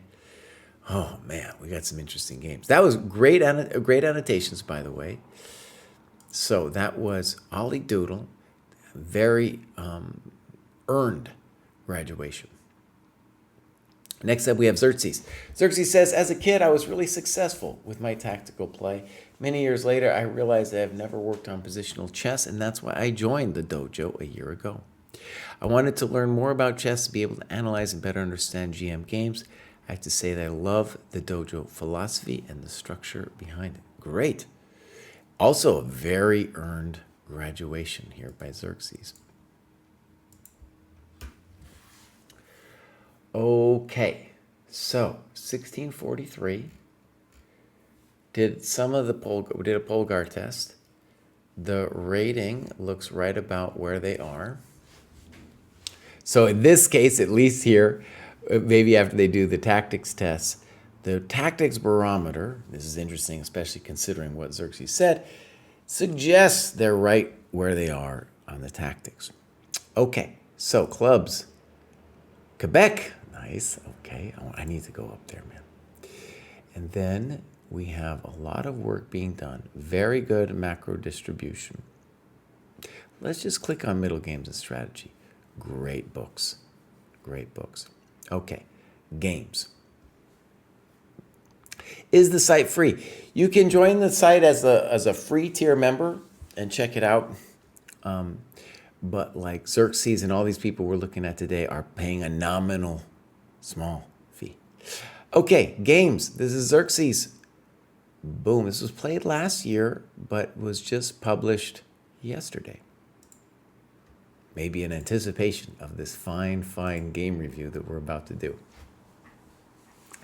Okay, Xerxes, I believe, is black. So, we would want a little bit slower of a game. Okay, so far so good. Beautiful. The knight on c3 is a chump. Probably okay. Ooh, spicy. I do think this is very interesting. I definitely think you have full compensation because the bishop and knight over there, they're chumps. Yeah. So rook e8. I would want to think about queen e8 because the rook might be able to do something for us on the f file.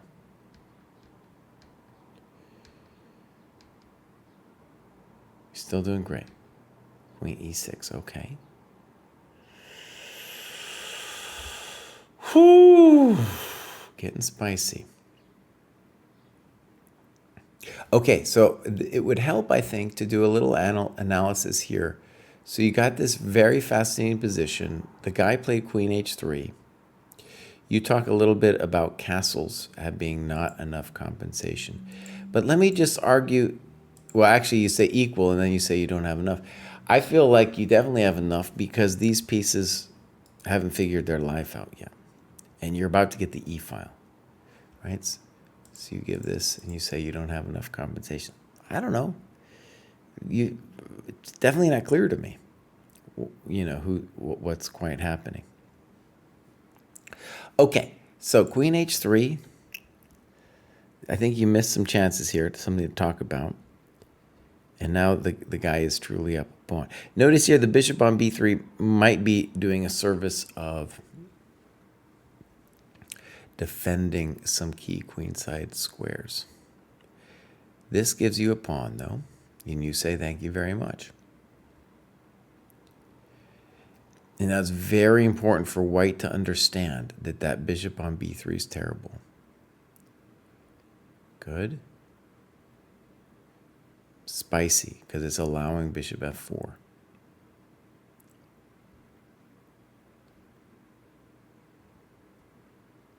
h4, blunder, baby, blunder.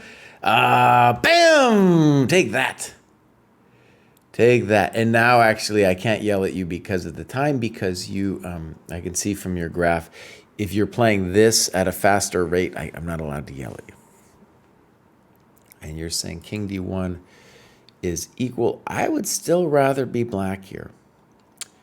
And a standard plan here would be to play on the dark squares and play for things like knight e5. You got a little bit of jump. And white has not, white can claim to be equal when they fix that bishop. But right now it is caged. Okay, so very nice game. And just to show you guys, bam, that's what happened. And it was full win. Full win. At least they figured it out. They need to get their bishop loose. No bishop for you. Simple and strong. Simple and strong. A little work was being done here.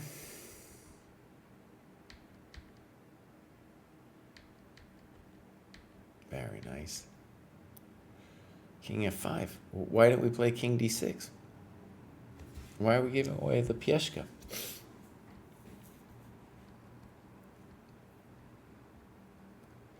Oh, it's getting hot here. It's getting a little hot. Should be fully winning, though. Oh, we're allowing knight b5. I would rather not allow it. But we are winning here. Okay, great. Next up is Claw, the famous Claw. And Claw is doing it the old-fashioned way with the USCF. Been here since Dojo 1.0. I remember looking at some of Claw's games before. That's the FIDE boost that they got. We want Claw to do some tests. And let's get into it. SF Bay Area, nice. home of the dojo in a lot of ways. 239 hours of work. Yeah, 239 hours of work. Great. Games, lots of games. This is Clark. Right, I remember looking at Clark's games. All right, let's look at this one. Boom. Seems to have been played fairly recently. We don't have times, so probably an over-the-board game. Okay, so here we go.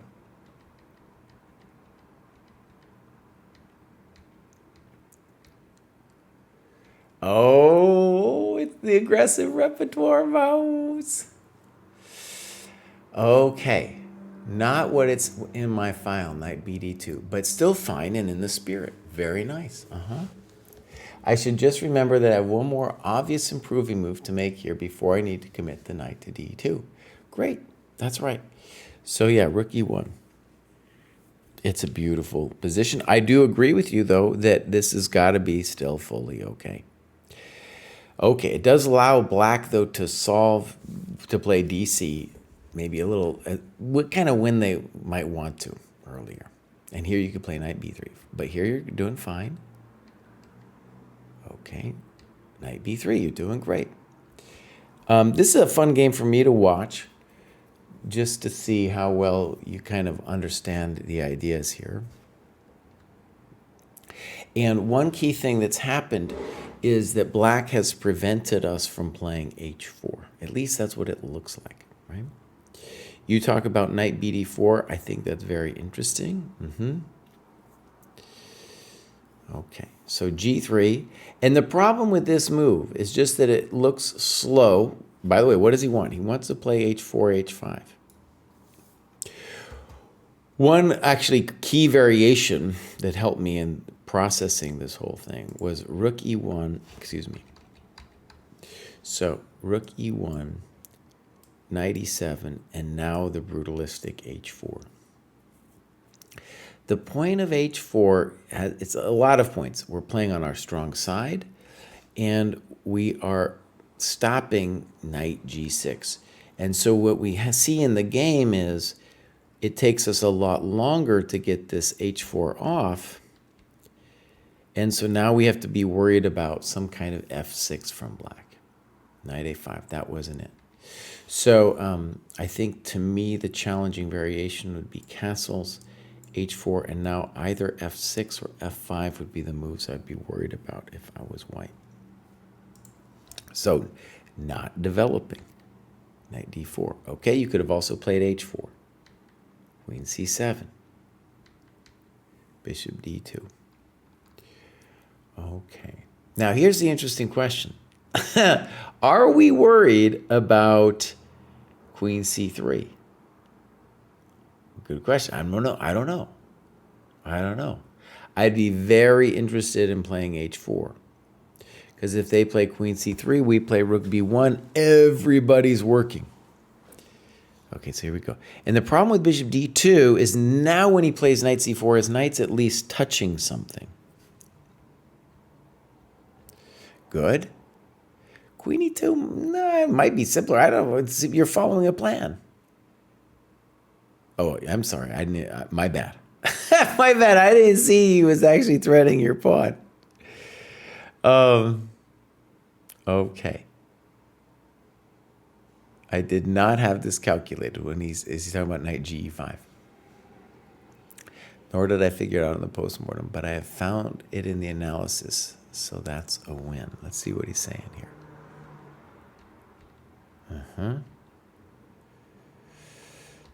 So instead, he's talking about rook e5.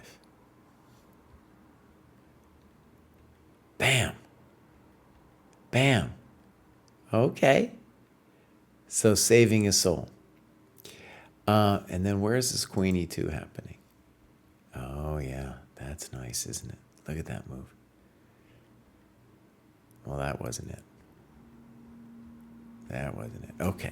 Fascinating. Great analysis. Yeah. He trusted you. And now we play queen e2. h5. Okay, bishop g6. And it's really weird. They play knight d2 here. I don't understand. Why wouldn't we play fg? By the way, I'm not 100% on bishop takes g6. I am not 100%. The knight isn't going anywhere. And we are not worried about our e5 pawn anymore. Right? So, the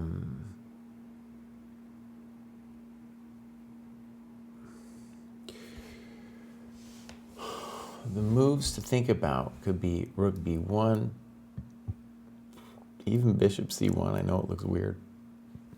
Maybe also bishop g5. But this doesn't make any sense to you. Of course, he's got to take here. What are we talking about?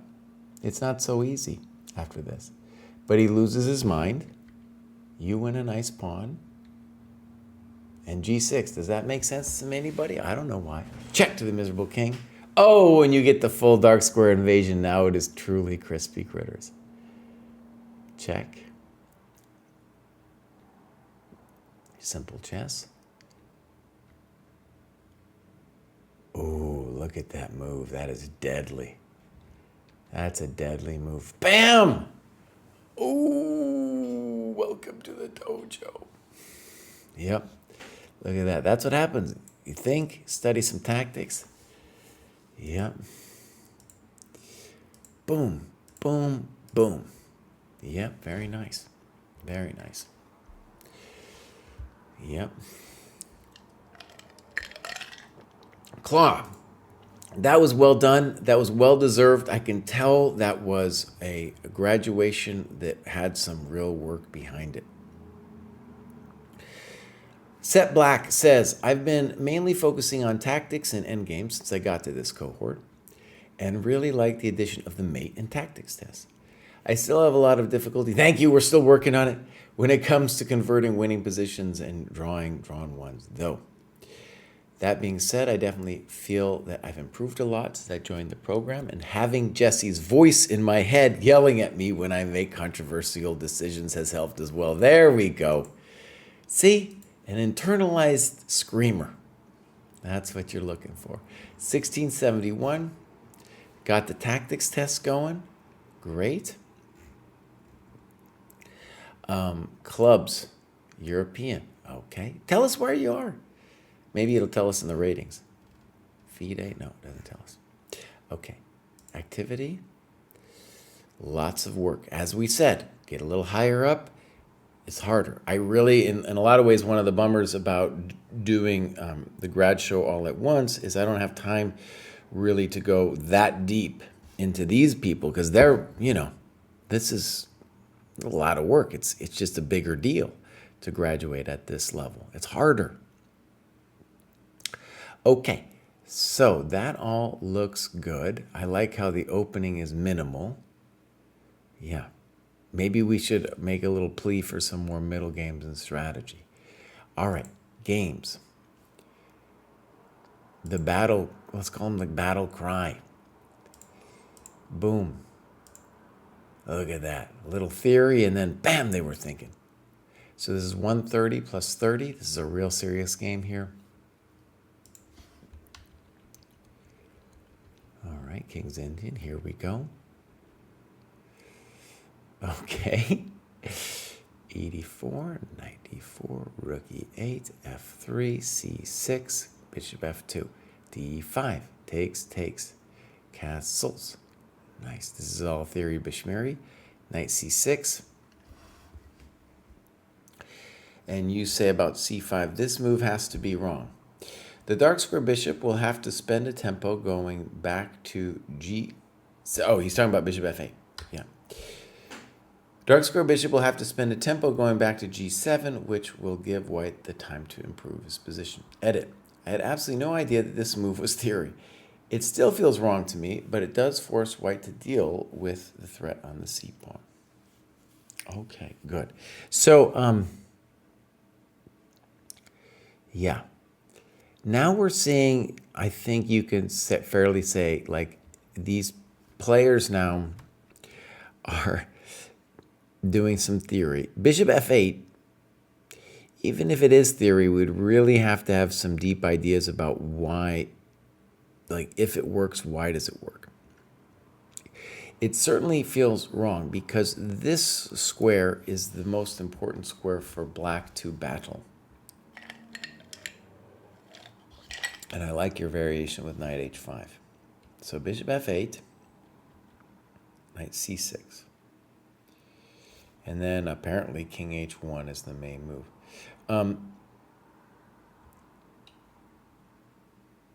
I think taking on c6 is a poor move because you are letting that c6 pawn dominate your knight on c3.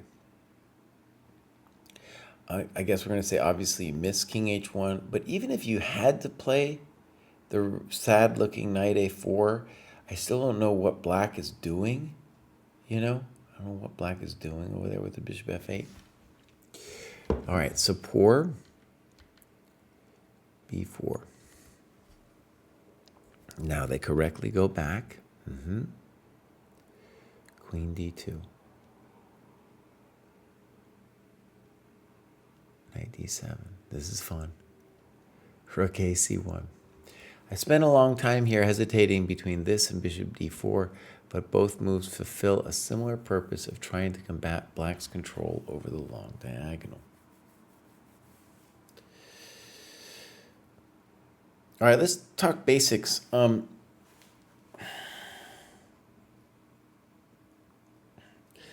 Black has an interesting issue of not knowing what to do with the bishop on c8.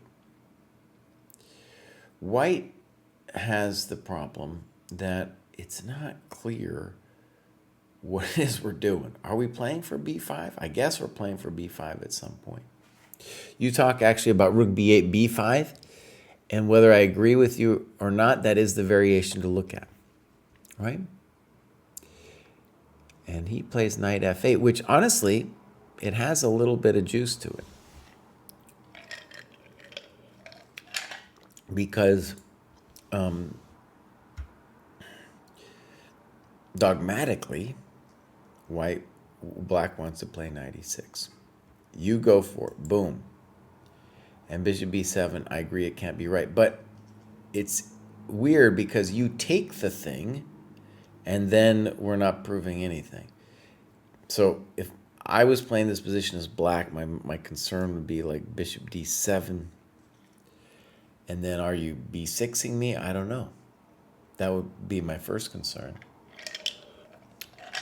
Are you b4ing me? I don't know. But I'm not concerned. I don't think I'm concerned about this. I feel like he should survive this bad boy.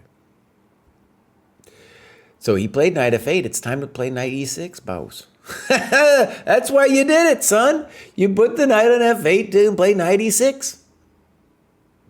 I got a mean Russian coach. And he's always just, every time we get the isolated queen pawn, he's like, dude.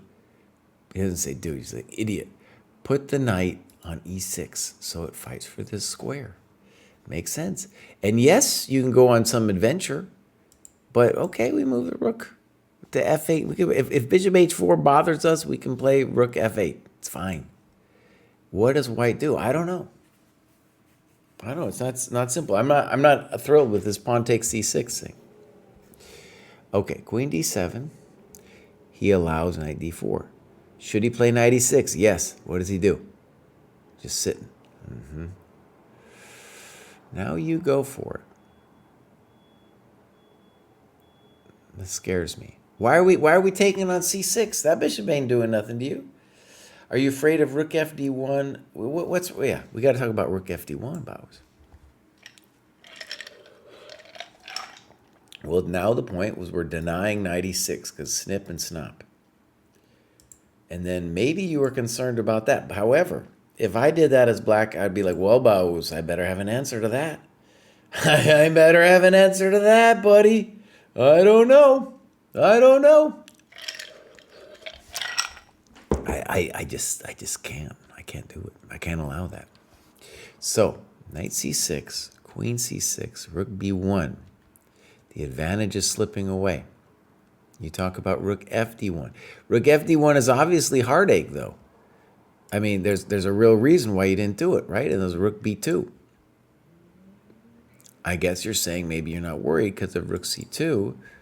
I get it, but, you know, snippos, snappos, and crapalapos, I don't know what's happening. That knight finally got to e6. Rook b1. Knight d7. He doesn't appreciate that the square in front of the passed pawn is where it's at.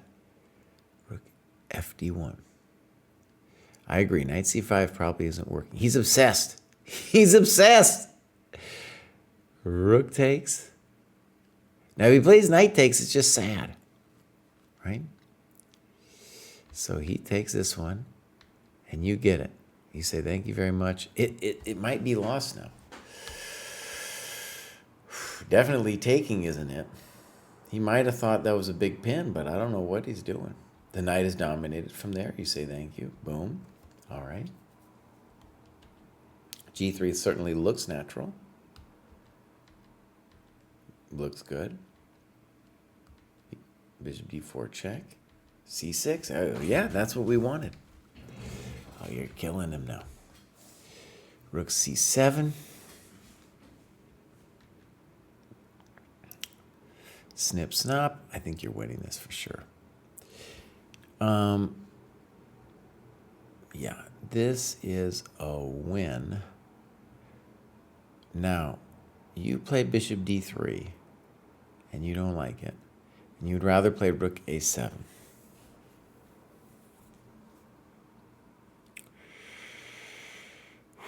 We should spend a moment here thinking about ways to end black's sweet, sweet life, right? Because rook a7 does, it's definitely a great position, but it does allow them, you know, you don't want to give up your big old fatty pawn, right? You don't want to give up your fatty pawn.